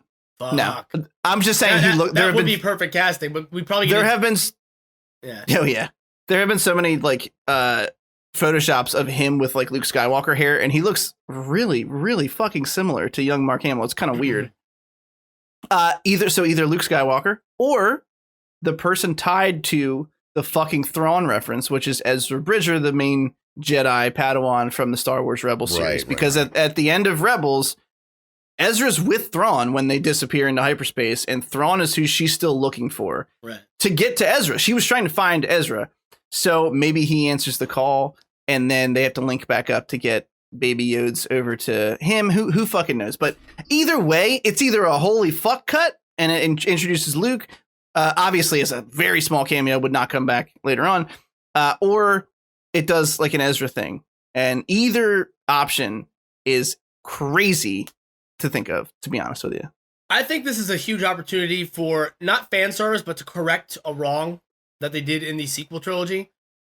A lot of people had a big problem with Luke being portrayed as this, like, I mean, it makes sense the way it was written, but nobody wanted to see Luke Skywalker as a broken, cynical piece of shit who had given up. He is the pinnacle. He's like the physical representation of hope, of being a hopeless optimist in the original trilogy. No matter what happens to him, he bounces back. He's getting electrocuted, and he still sees the good in his father and wants to save him. Like, he is hope incarnate. You know what I mean? Like, so like to see him so negative and so downtrodden in the sequel trilogy, and to see him like not use the full scope of his powers until he's ready to die at the end, like that, a lot of people are fucking furious. This gives him a chance. Yeah. This gives him a chance to show Luke at the height of his power, training Padawans potentially. And if they have a chance to do that, I'm not saying that they're going to make it a series regular, but I wouldn't be surprised if we see it become maybe a season-long storyline, or it also depends on like how quick Grogu's going to develop, though. I think too, because like he's 50 years old when the show starts. Right. He can communicate telepathically, but can't speak yet. But he knows his name and he understands what Mando is saying. So there's a lot of things that are kind of up in the air. Like, is it that he's mute and he can't speak, or is it that his still hasn't developed the ability to speak, even though he's cognitively aware? There's a bunch of stuff you don't really understand. Yeah, I have a feeling like the physical body of his species, I don't know this, just develops slowly. So like he just can't speak yet. I mean, he's literally making fucking baby noises still, but it seems like he is really able to understand very well what's going on around him. And you brought up one good point again that I'll interject before I have Derek go, who I've been saying for the past 10 minutes, is that they fucking another lore bomb drop. This kid was at the sacking of the Jedi Temple on Coruscant. He was being trained. He had several masters, and then he was whisked away. He was saved by someone, and that's where his memory kind of goes dark, which is a convenient plot point, but I don't give a shit because holy shit. I mean, we're talking these really cool connections in the Star Wars universe. And what excites me more than anything is the fact that we're in the blank period of time between the Return of the Jedi and the sequel trilogy, where they can do whatever the fuck they want. Absolutely. And they have all this shit that they can flesh out. And it gets me so pumped. I have a very strong feeling Thrawn is going to heavily factor into whatever starts building the First Order. He was well represented in the Rebel series, but the the sequel trilogy of novels they released that are actually canon. They've released post the Disney merger for Thrawn, which ended with Thrawn Alliances. I think they were all fucking great books. He's an awesome character, both in Legends and in current canon, and I'm super stoked that he might either be appearing here somewhere physically or is even getting a mention. Like, that's good enough for me. Got my dick hard.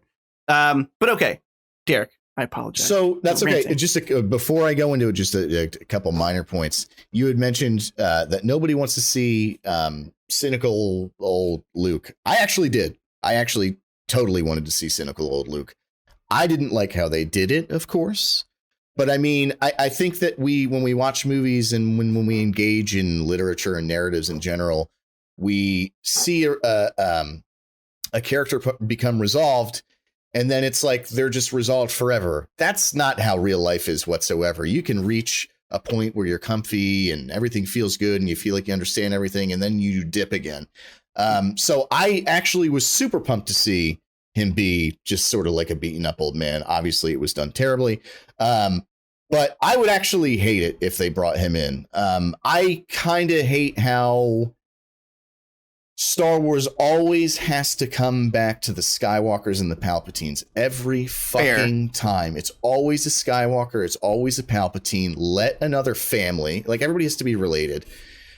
Let another person, space opera, like a soap opera in space. Well, sure. Yeah. And I get that, but we've had 50 years of it now. Let someone else have the stage. So I'd rather see the guy from Rebels, who I know nothing about. I'd be way more excited to see that. I'm not saying I'd automatically hate it if Luke showed up, but that's like But you would. But I kind of might. Yeah, I kind of. So I forgot to mention this earlier. The reason I think Ezra Bridger is such a strong connection for the choice to make to train him is because he was trained the same way that Grogu would be trained, aka he was too old when he was discovered on Lothal.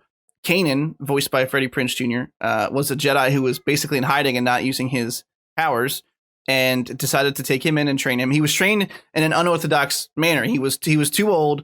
Kanan knew that, but said, this is the Jedi Order is dead. We have to be something different. We have to learn to master our fear. And his temptation to the dark side was literally fucking Darth Maul trying to convince him. He's literally a fucking teenager. He's got hormones raging, not to mention the pool of the light and dark side. Can you imagine even having to deal with that shit?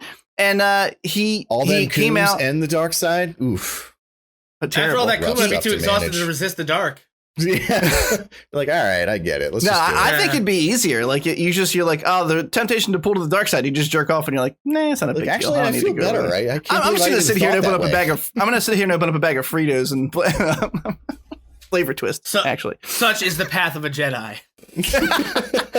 So Ezra is well positioned to understand the mindset that Grogu is in, having a strong emotional attachment. The emotional attachment to Kanan. Jarrus himself was great, and Kanan eventually, spoiler alert, is blinded, much like Ram Koda from the Force Unleashed games, the Jedi Master. I cannot believe my brain served up that name so quickly, because I haven't played that game in literal years. And then Kanan dies, and it doesn't send Ezra to the dark side. That's why everyone's like, well, that makes perfect sense. Like, he's literally the same. He would understand how to train someone like that. But again, back to you, Derek. And my only other point was, before getting to those, was just that the name Grogu. I just wanted to see how you guys felt about it, because my initial when they said Grogu, I was like, ugh. Yeah. And after I thought about it for a second, I was like, all right, well, they could have, like we've joked about Yaddle. Yoda and Yaddle. Could have just been like Yan Yan or something. I get it. They're like doing something. I get it. It's not that bad. It's really not a big deal. Also, like, if they were going to reveal his name, like, did it have to, like, I didn't care. I didn't need to know. Because he can't. I agree with that. He can't communicate it. I don't know, man. Like, having her read his mind and be like, his name's Grogu is like, all right, well, maybe give us more crucial information than his name, because he's not ever active in any conversation. You know what I mean? Like, he's not. I mean, clearly Mando was still going to call him kid, because that's what he kept calling him. So. Yeah. But, I mean, that's the cutest fun. Like, Grogu is not a cute thing to call him. No. Like, if But I mean, don't hate it. I have to say, it's initially I was like, that's stupid, and I thought about it afterwards. I'm like, that's actually not really the worst thing. My bar was set so fucking low that I was fine with it. Like, like I said, as long as it wasn't a fucking Y name, because George Lucas's imagination. You were straddling that yaddle right there is what you were doing. That's that yaddle bar is so low, and you were straddling that yaddle bar. That's why like when Grogu came out, you were like, dope. All right, cool. You know what I mean? I was basically anything that didn't end in an A or start with a Y. I was totally fucking okay with. Yaddle up, pony boy.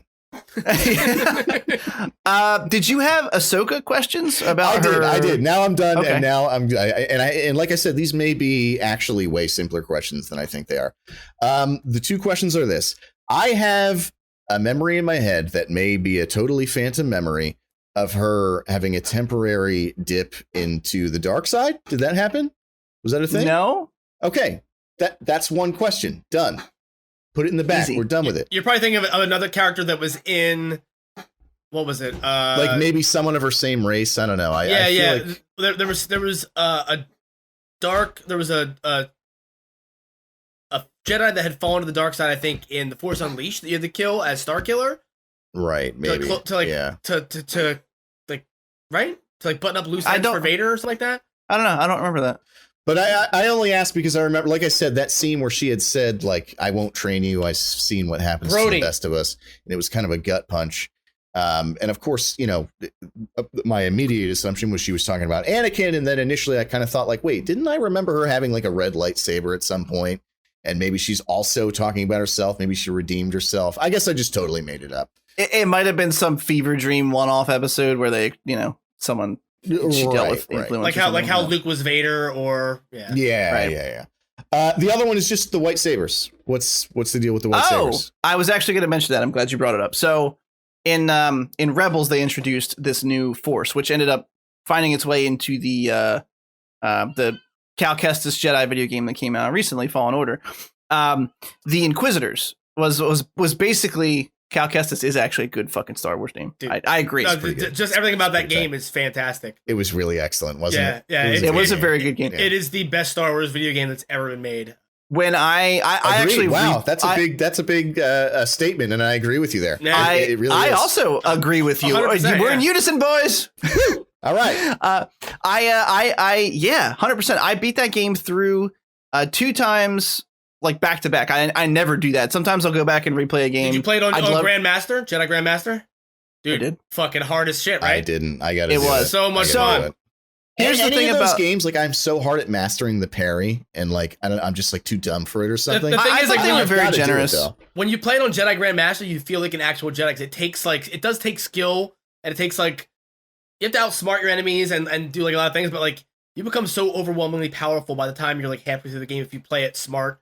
And you find and you do like your little scavenger hunts on the first few planets to get all your little parts and stuff and all your upgrades. Yeah. And dude, it's so fucking fun. Dude, I don't want to drift too far, but that game has some of the best secondary characters I've ever fucking seen. Oh yeah, Greasy baby. Yeah. Dude, like every 100%. Single character in that game, you like you remember and you give a shit about. They were all excellent. All of them. I mean, the whole twist in the game of like the Inquisitor that's chasing you being the fallen Padawan of, you know, the Jedi, that was all done very fucking well. Yeah. And when I first heard them talking about the game, I was from Respawn and I was already a little excited because it's a good studio. Yeah. And then they said we're combining Metroidvania exploration with Star Wars being a Jedi with Dark Souls-esque combat, but only certain elements. And I went, I can't stop coming. Oh, it's everywhere. Like you're right. I could have done without the Dark Souls aspect, to be honest. Like the whole, like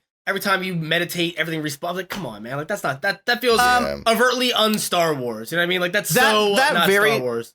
That specific thing, like the respawning enemies when you meditate, seemed it's kind of silly, but the combat fits being a Jedi so perfectly, which is why you said it feels like being a Jedi because you're a glass cannon. Like if you're good, no one can touch you. Yeah. But you have a fucking laser sword, and there's people shooting and throwing grenades at you. Like it's not easy. Yeah. The first time you take down one of the special like planet specific bosses or animals, like one of like the rare animals, dude, like those were like, it felt like the Rancor battle in fucking Jedi, dude. Like You had to be smart. You had to you had to be aware of the environment around you. You had to like strategize on the fly and perfectly time your dodges and study them for a few seconds before you even go in to find out when the weak. And it was that's so what well was done. so good. It was so fresh throughout. And like, remember the one planet you land on and you start off in the fucking ATST and you're and you're like that's fucking shooting Kashyyyk. dude. Oh my god, that's so good. It was Kashyyyk. Yeah, yeah. You hope the Wookiees free their battalion from the factory there, like the sap. I'm gonna play that game again. The sap refinery. Bro, dude, stream it, and I will hang with you in the voice chat. Oh my god! Do it. All right, no, that's a good idea. Let's do that. I want to watch you replay it, and then I'm immediately gonna replay it after you're done. Right, and then I'll hang on. I might have to go fucking reinstall it because I missed that game a lot. It's a really good fucking game. Dude, it is. Okay, so we were talking about how she had white lightsabers because that is a very unusual color, never seen before. So the Inquisitors that were introduced in the Rebel series and then later used in the Fallen Order video game, and the Inquisitorial Force was basically what Vader used to hunt down remaining Force sensitives throughout the galaxy. Obviously, he's not going to go kill all of them by his lonesome. They're spread out throughout the galaxy. There's a ton of them. Very nice, White Claw. You guys are gentlemen. There's only one man who would dare give me the raspberry. You get that reference? No. I'm sorry. Spaceballs, bro. We're talking about Star Wars. Oh, when they jam the radar. Sir, we've been jammed. It's jammed. It's supposed to be bleeps and bloops. Yeah, raspberry. There's only one man. Yeah. Who dare give me the raspberry? What was his fucking name? Shit. Lone Star. Yeah. Okay. Very good. Bill Pullman. It's time for a rewatch. Anyway. Really, it is. Yo. That's a watch party right there. Spaceballs, boys. Oh, yes. That's for sure. Any Mel Brooks movies except for Blazing Saddles. That's probably too probably too hot to handle. That doesn't age too well, I don't think. We could do a watch along without posting it, of course, but maybe not. We'll put it up on our OnlyFans next to the buying of the piss jars from Belle Palpatine. Right. So they retcon something with the Inquisitors, which is that how dark side users get their red lightsaber crystals. So they used to just be synthetic crystals back in the day. EU Legends, I believe they were actually synthetic crystals. And go ahead. So they have to be corrupted now, correct? Yeah. Now they bleed the crystals. So it's kind of like a rite of passage for a Sith user. They have to kill their first Jedi, and then they take that Jedi's crystals and they corrupt the crystal. They make the crystal bleed, so to speak. It turns it red. Yeah. And as you can probably see where I'm going with this, Ahsoka took out 2 Inquisitors and purified the corrupted crystals, and they cleansed all color from the crystal. That is fucking cool, man. Yeah, that's awesome. Yeah. Now, does that happen in Rebels or? Yeah. I know she first shows up with the white lightsabers in Rebels. I don't remember if the purifying happens in Rebels. It may be in Clone Wars, right? It might be. I gotta say, man, I'm stoked on Clone Wars so far, man. Like, I know it seems like an endless slog, but like I'm 5 episodes in, and I'm like, I have 7 seasons of this. Like, cool. The final season, the episode, like the final episodes are basically showing how Ahsoka survives Order 66, and that whole episode is Jesus. The last 3 episodes are fucking incredible. I'll actually ask for a moratorium on spoilers for that then, because I kind of want to watch it if that's agreeable. Yeah. I have heard people say that watching the Clone Wars TV show makes the prequel trilogies like way more tragic. Like it's just harder to watch. Yeah, absolutely. And that's mostly because the relationship, we went from 10-year-old Anakin Skywalker to Obi-Wan and him are basically like brothers now. And they have this repertoire between, and of course you're like, well, yeah, they've been with each other, but it gets fleshed out so heavily in the series that it's like, it makes everyone's fall and all the plot twists way more meaningful. One thing is though, like when I had initially seen Revenge of the Sith, I thought that Anakin was still a Padawan or had like, you know what I mean? Like I didn't realize that he had trained a Padawan for years in between this. Yeah. And like, say like, I mean, obviously I've known that Ahsoka exists for years. I've just never dipped my toe into the overwhelming tide pool that is the Clone Wars series. Right. Yeah. Dude, so far it's incredible. Yeah, I'm gonna start it. I'm gonna start it this week.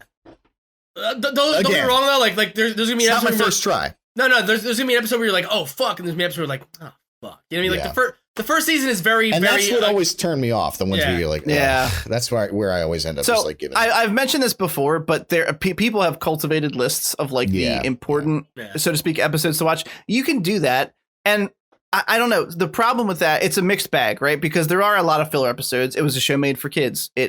Sometimes they just go off on goofy one-off adventures that don't have any plot impact. They don't mean anything, but you get a lot of character building in that, personality stuff. Yeah. And it's hard to say that those things don't mean anything in the grander plot of things, but it can be a slog. That's my to get issue. through. I'd rather just do it right and watch the whole fucking thing than like Exactly. because I tried to do the diagram, but exactly like you watch episodes 1 and then 2, and it's like, oh, then skip right to 10 and you get to 10, and the way that these characters are interacting, I'm like, okay, well, something happened here that made them like, be friends. Yeah. Like it's not.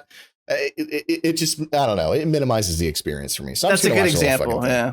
Yeah, I'm a dirty completionist, so if I'm gonna watch it, I have to at least attempt to retain everything as it happens. Yeah, you know what I mean, like otherwise, I'm gonna, I don't know, I'm just gonna not finish it ever. Yeah, but yeah, I mean, But did you have any more Ahsoka questions? That's it. Usually only 2. Okay, cool. I'm actually really happy you asked about the lightsabers. Few things about this episode. We see the HK assassin droids. Oh yeah, I forgot to mention that from KOTOR and the Old Republic. Yeah. Also, I believe there is one that is a bounty hunter in Empire when they showed the line of bounty hunters. I think he's on the end past Bosk and Dengar. So the HK series has been, they've been around for a long fucking time. We're talking hundreds, thousands of years, and which means they're either still currently in production or these are some old boys, some fucking old boys that Ahsoka made into fucking scrap instantaneously. So it's clearly a reference to those, but in the game, I looked it up because I actually wanted to bring it up, so I appreciate you doing that. In the game, they were HK-47s, and in the series, they're 87s. 87. So it's clearly a reference. Okay, so but they have upgraded at least different once. Models. Gotcha. But I mean, you're talking. Generations models? ago. But right. Over 5,000 years. But also the IG-88, the IG line were numbered, but they were still like each. It wasn't numbered by what series they were. They were numbered by like individual, like fair. So that's fair. So, but if multiple of these were 88, if they were both 88s, then it's probably different. You said they were 84s? 87. Right. What if these lines all coexist at the same time? They just have different features. Like the 87s will give you a metallic hand job if you want it. But the 47s do espresso really well. Inlay that comes out of the palm, and they did seem like useless jerk-offs in combat. So I wouldn't be surprised if stiff handies are best. Yeah, they were really underwhelming. Like my memories of HK-47 and fucking KOTOR was like that dude was a tank. Yeah, and pretty much the one that he just died. Like he just showed up and got a headshot and he was done. Well, it's also Ahsoka, and holy shit, that the whole like slicing through the Belle in the city shit was badass. Yes. And then like she just looks at the dude like, really, you might want to get the fuck out of here. And then they pulls the dudes. The whole of her combat was very satisfying to see like a trained, seasoned Jedi at this point, because she's about the same age as Baby is. She's about 50 in this. She's been around the fucking wheelhouse a couple times. And then the HK-87 that she slices in half and they show it fall apart. I don't know what kind of like fetish that's considered, but I love watching Jedi slice through fucking droids and then they show the money shot of the droid falling apart afterwards. I agree the droids were kind of they got bitch slapped, but the way they jumped up on that roof was oddly satisfying to watch as well. The roof climb was the one I was like, fuck. I'm like, he's gonna fall. And then he hops down and just gets shot. You're like, man. Yeah, but that's those two things. Just because I had mentioned that, like, it seems like people have been likening this series to like the old westerns and the old samurai movies, but like Kurosawa. I feel like the two showdowns that happened at once. You had the obviously the physical showdown between Ahsoka and Mommy Magistrate, and then you had sort of the like battle of the minds between Mommy Magistrate. Yeah, I was like, really nothing, guys, really? No. It was good, but you said it was like such a calm cavalier, like you. This is her name. Yeah, she's my mommy. Yeah, the sort of like old school duel where, the guy who plays Kyle Reese, I should know the actor's name. Oh, she's got a dominatrix name too. It's Morgan Elsbeth. I feel like every Morgan will tie you up and spank you if you ask nicely. Yeah. Or if you're just a bad little boy. And she'll spit on you, but also likes to be spit on. It's mutual. Yeah. But I love the thing between Mando and Kyle Reese where like Mando was clearly like, I don't want to do the wrong thing and shoot an unarmed guy. But obviously, as soon as he had a reason to, he drew on him. Like, I just thought that was awesome. Yeah, that was really in good. line with those old classic era fucking showdowns. I thought it was awesome. I thought it was also excellent. Perfectly in line with Mando's character. You know what I mean? Like, I agree. Yeah. He's a chaotic good. Like he's not like true blue paragon of justice, but he will err on the side of doing the right thing. Yeah. And the writing, while being good, was also just very human. I know it's hilarious in a series that's about aliens and creatures, but like the guy's like, look, I'm a hired gun. My guy might lose, and if they do, I don't need to be here. I'll leave. Like the whole thing was. I was just like, this is pretty fucking cool. It was excellent. It was so well done. I don't know if you boys had remembered that the reason Mandalorians choose Beskar is because it's one of the only things that can resist lightsabers. Yeah. Yes. But seeing that on his fucking arm guards was so good. Braces. Yeah, that was awesome. That was awesome. Yeah, it was fucking badass. Final notes on the episode. Anything to add before we wrap up? It was real good. Yeah, it was boner time. It was boner jams. Yeah. You send over one of us always not slips up, but one of us always sends over like a meme or says something in chat that gives away your feelings about the episode. And Derek sent over this Smash meme of like a Predator view on somebody and just the heat map on. Oh yeah. How did I miss that?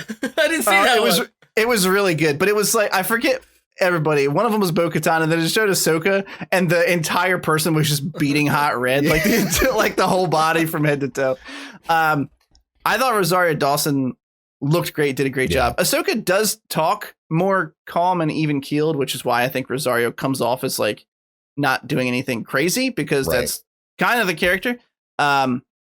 But it's so good. I mean, I can't effuse or espouse enough praise. Yeah, none of it seemed like it was like lackluster or underacted to me. It just seemed like she just didn't give a fuck.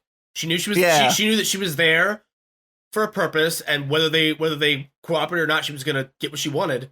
And she had that calm resolve. Like, you ever seen like one of your bigger friends who's like, a guy's trying to pick a fight, he's like, nah, come on, let's when somebody knows that they can kick your ass or that they can kick somebody's ass, they're not the aggressor. They don't have to put up a front. They don't have to puff their fucking chest out. And she played it so cool and calm and collected, and was like very just like cut and dry. Like, here's a line in the sand. Here's what I want. Give it to me, or I'm gonna fuck you up. And even at the end, when she like broke her weapon, she was like, now tell me where your master is. Like, she didn't. It wasn't like a thing where she, it wasn't like a Kill Bill moment where she just wanted to slaughter this person out of revenge. Yeah. She was there. Right. She was there with a singular mission. That's all that mattered, was finding out where Thrawn was. This girl was just an obstacle in the way. She would either leap over her or cut her down to get past her. Whichever was easier. Right. Two things I keep thinking of, additional like snippets or interesting factoids. The person who played Morgan Elsbeth, the magistrate, mommy magistrate, as she will henceforth be known. That's actually Bruce Lee's goddaughter. Bruce Lee's goddaughter? Yeah. Okay. She could karate chop my dick in half. So she literally could just strangle me to death. Yeah. Yeah, probably. I don't know why everyone assumes that everyone related to him is like a martial arts master. But because they are. It's not like a racist thing. Like, that's a huge thing in his family. That's why he taught all of his kids and all of his. I just want to meet like someone's stepson in his family that wants nothing to do with it. He's like an IT guy. He's like, yeah, he's an IT guy. He eats Chick-fil-A for every meal. He's like, no, you fucking asshole. My God, just leave me alone. They're family gatherings, and they're all talking about like Taco Bell closes in 20 minutes. I have to leave now. Are we good here? Yeah, I just picked up the latest Diablo video game. What belt did you guys get last week as a family without me? Yeah, fuck you guys. Christmas is dead.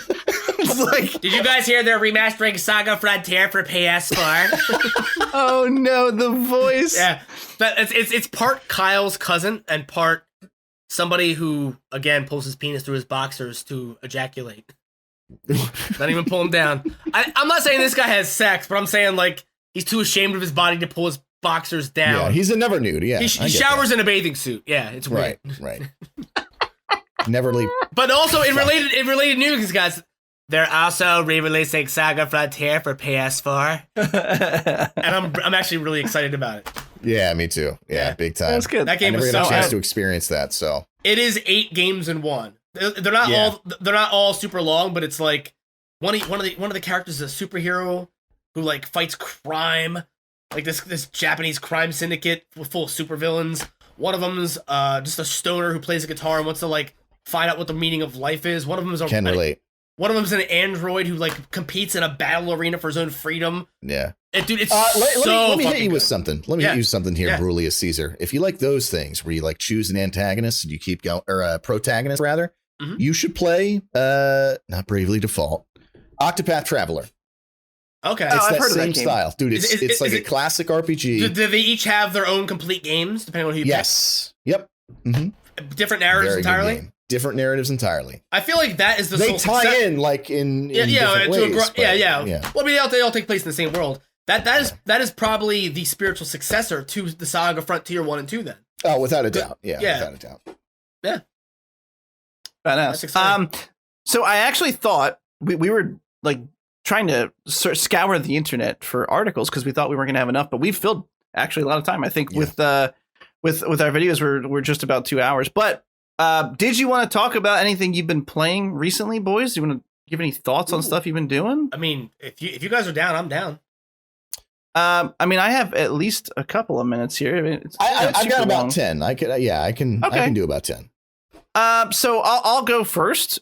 I didn't buy a PS5 because fuck that. There's not enough out to justify it yet. Yep. I did, however, get Miles Morales, and boy howdy, it is just as fucking enjoyable as the PS4 Spider-Man Bye, game. howdy. Bye howdy. That's a guy. swell butthole. Who nanny? Battle down fiend, what a swell butthole. Bye, howdy. Look at that little stinker. Can we just agree to this episode is going to be called Belle Palpatine? Because I really It's just want to do that. Yeah, it's Okay, sounds... episode 10, Belle Palpatine, and then the image is going to be Steppenwolf with the grumpy cat face. And no one's going to understand why those two things are related. And you just have to listen. Yeah, you have to come in and sit through all of our dark comedy jokes, and you'll eventually come down to our level. Yeah, we had a school shooting and a 9/11 joke in this one. Man, boy. We really went hardcore. We also joked about holding someone at gunpoint and making them pee in a jar. So it's not. Oh, you're giving away the secrets. Oh yeah, It was one of your pee-pee break jokes. He wasn't there for that. Oh damn! Woo! Oh, now I'm looking forward to it. It got dark. Anyway, Miles Morales. Well, I mean, it was kind of dark. She hadn't drank a lot of water that day. Oh fuck. Oh god, wheezing. Proceed. So we all played PS4 Spider-Man.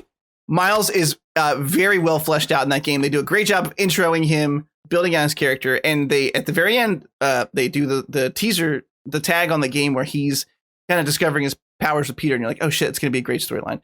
This whole game is exactly what you loved from the first one, with a character that you loved from the first one, and it's much shorter. Obviously, it's not the full length game like they were talking about. I think it's 10 to 12 hours you play through straight.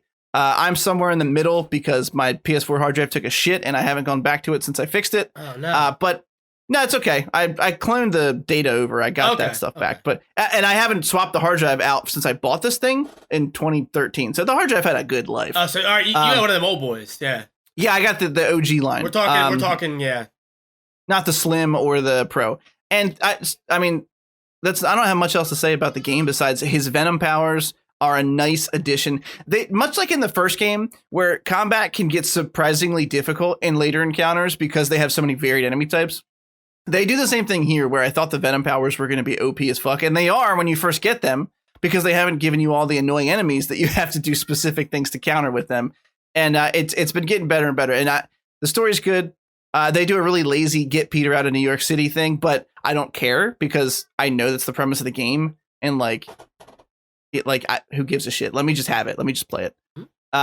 Derek, you've been playing Valhalla, right? AC Valhalla? Yeah, I've been playing Valhalla. I'm trying to get through it quickly because Cyberpunk's coming and I need to have a totally clear schedule for that. But December 10th. I'm actually surprised how much I love it. It's actually really good. I'll just say this. The story's really good. I'm not even getting into it because it's too much of an egg to crack. It's not without its glitches like any other Ubisoft game. They all have them. But it really, like, at launch, they're very minimal. Like, I mean, sometimes I'll go a session playing for hours. I never run into one. It's awful that that's a selling point for a fucking AAA game, but it is what it is. It looks beautiful. It plays beautiful. The characters are all really engaging. The thing that I love about it the most is that you have a settlement that you have to build. Like, you come to a new land, no spoilers. You make a settlement, and you have to build that settlement up by basically like pillaging other villages.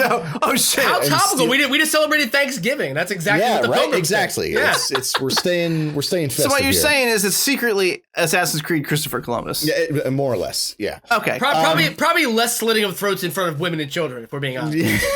Yeah. I feel like the throat cutting is done in the heat of combat in Valhalla. What do you think the hidden blade's for, Scott? Do you still have the hidden blade? It's not for cutting the turkey. It is, and here's what's cool. Are you still missing the fingers?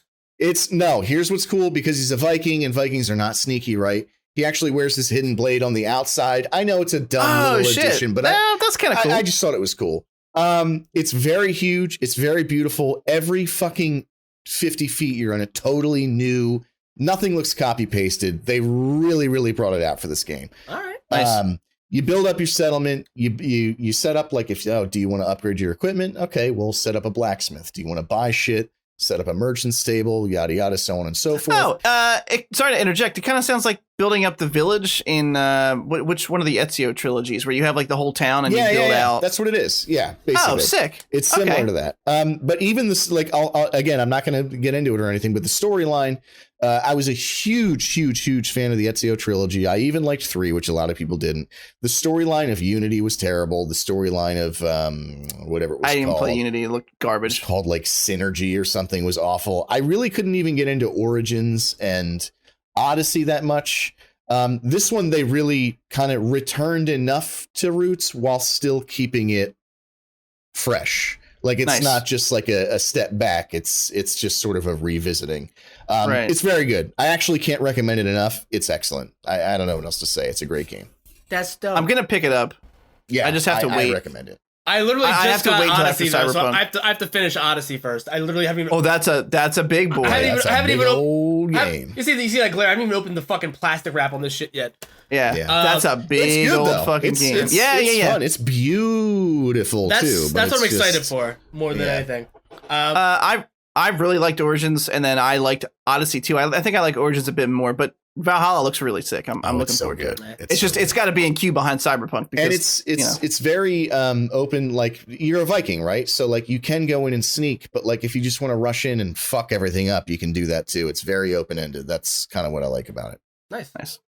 Scott, what you been playing? I actually started earlier today. Watch Dogs Legion. I've never played any of the Watch Dog games before. I get the idea. Like, you catch. It's essentially Mr. Robot in video game form. Like, you find out a guy's a pornographer at a coffee shop, and you hack his shit, and you turn him into the police. This one is, the stakes are raised in this. Like, I've never played the first 2 games, but nothing about the plot of those seemed to be like as heavy as this. I got about maybe 4 hours into it today, and you play as essentially an underground resistance force of like hackers and former U.S. military operatives and things like that. Your organization is framed for a terrorist attack that's perpetrated by another group, and you were actively trying to prevent it when it was going on. And members of your team die on the spot, and they find their bodies there. So, and that obviously you're all implicated. Yeah. It takes place in London, which I cannot get used to driving on the wrong side of the street. I keep fucking up. Every time I get a left-hand turn, I almost kill somebody. It's fucking terrible. But the thing about this game that really stood out to me is you can recruit. You should probably never go there, like, in real life. That's just. I drove so bad today that they should revoke my actual real-world license for how bad I drove in this fucking game, man. Granted, I was a couple claws deep, but Jesus Christ. Yeah, London is like banning you for mentioning that. Not for you, mate. Yeah. Well, they're not going to revoke your license. Not for you there, governor. Sorry, Fiddle. Sorry. No. Fitz, we love you, Fitz. Yeah, you're a right cunt, aren't you? Yeah, right, cunt. But what stood out to me about this game is that there's a permadeath mode, okay? And I know what you're thinking, like, why the fuck would you ever do that in a game that's the size of Grand Theft Auto with as many obstacles and variables in play at all times? a ballsy move. You can build a team of up to 45 people that you recruit. And the thing is, almost everybody in the world is recruitable if you do things the right way, if you approach them the right way, if you have the right outfit on, if you are the right person when you approach them. It's basically like you're living in a dystopian nightmare following this terrorist attack where London is under lock and key. Everyone's been disenfranchised. People have lost their jobs, have lost so much money because the value of the dollar there, the pound has dropped. And there's so many people there that are just struggling and they want to overthrow this. We're still talking about the game, right, Scott? We're not getting into like Tory politics or something. No. But it does kind of mirror what's going on right now. Is that there's a lot of people struggling in the city following a violent event that cost a lot of lives, and everyone. There's an angle for you to approach everyone from and recruit them. There's a way for you to win everybody over to your cause. And Nice. and when you have permadeath mode on, if one of your operatives is on a mission and they die, they're gone forever. Which to me is a really cool, interesting way for you to get attached to a character and have real stakes and real consequences in a game while you're actively affecting change in this world that changes around you based on every decision you make. That to me alone, the fact that you can lose people and have that his name was Robert Paulson moment in your in your de facto, like it's super cool so far. I can't wait to play more of it. It's $30 right now on Amazon. It's 50% off. If you haven't picked it up yet for PlayStation or Xbox, do that. I'm sure it's on sale on Steam as well. Big recommend. 100% so far. I'll touch on it more next week if we have time. But Fuck yeah. First impressions are it's 100% worth the time and money. I definitely like the idea of like a what are you playing right now segment. Like we can kind of make it a recurring thing. Yeah. You know, even if it's just like a 10-15 minute little blurb in the middle. Yeah. You know, is it still DeadSec? The name of the group? Yes. Yeah. Okay, I played a little bit of 2, not much. It was enjoyable. It felt like GTA with hacking and shit. Yeah. Which is fine. I didn't get too deep into it. I didn't do too much of the story. I just fucked around. This game I feels like played a bit of the Hitman. first one, and I hated it. But everything that I'm hearing about, it's Watch Dogs, right? Yeah, Legion. Yeah. Legion or Watch Dogs Legion. Yeah. Everybody's saying it's really good. So I don't know. I guess they've expanded on it, but I was not into the first one at all. It just it looked very one dimensional. Like it was Grand Theft Auto with hacking. You know what I mean? Yeah. But this like right out of the start, man. Like you feel emotionally invested watching, like playing through the opening sequence. I feel like I probably spoiled it for you, and I'm sorry, listeners. But also, it's been out for like a month now, so if you haven't gotten it yet, like who's fucking up here, me or you? Yeah. Honestly, go fuck yourself. I got this game and COVID on Black Friday to get this game, so. And somehow still you're fucking up more than me because you haven't played it and it's been almost a month and a half since release. So big recommends all around, it sounds like, for the games we're playing. I'm hoping to finish up Miles Morales this week. Yes. So I should also have, final thoughts without giving spoilers. Chris, what nights will you be streaming now that we're are we doing a thing now where we're kind of like paralleling our streams so we're not on at the same time so people can watch one or the other, or are we doing that thing? Yeah, we are. So we haven't solidified everyone's kind of schedules yet, I don't think. Mm-hmm. But we are trying to just kind of be around each other's streams, as much as we can.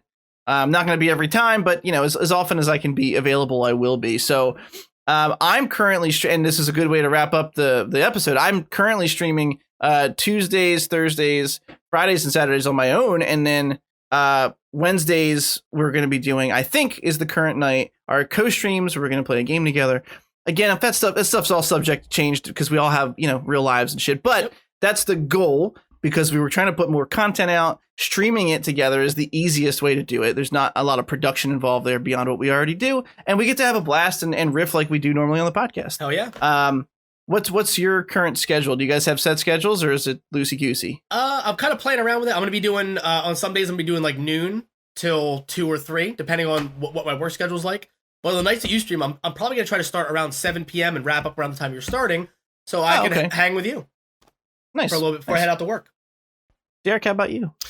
So I do. I'm currently still playing through the Final Fantasy series, of which I've done 1, 2, 3, 4, 5, 6, 7, 7 remake, 8, 9, and 10. Currently working on 12.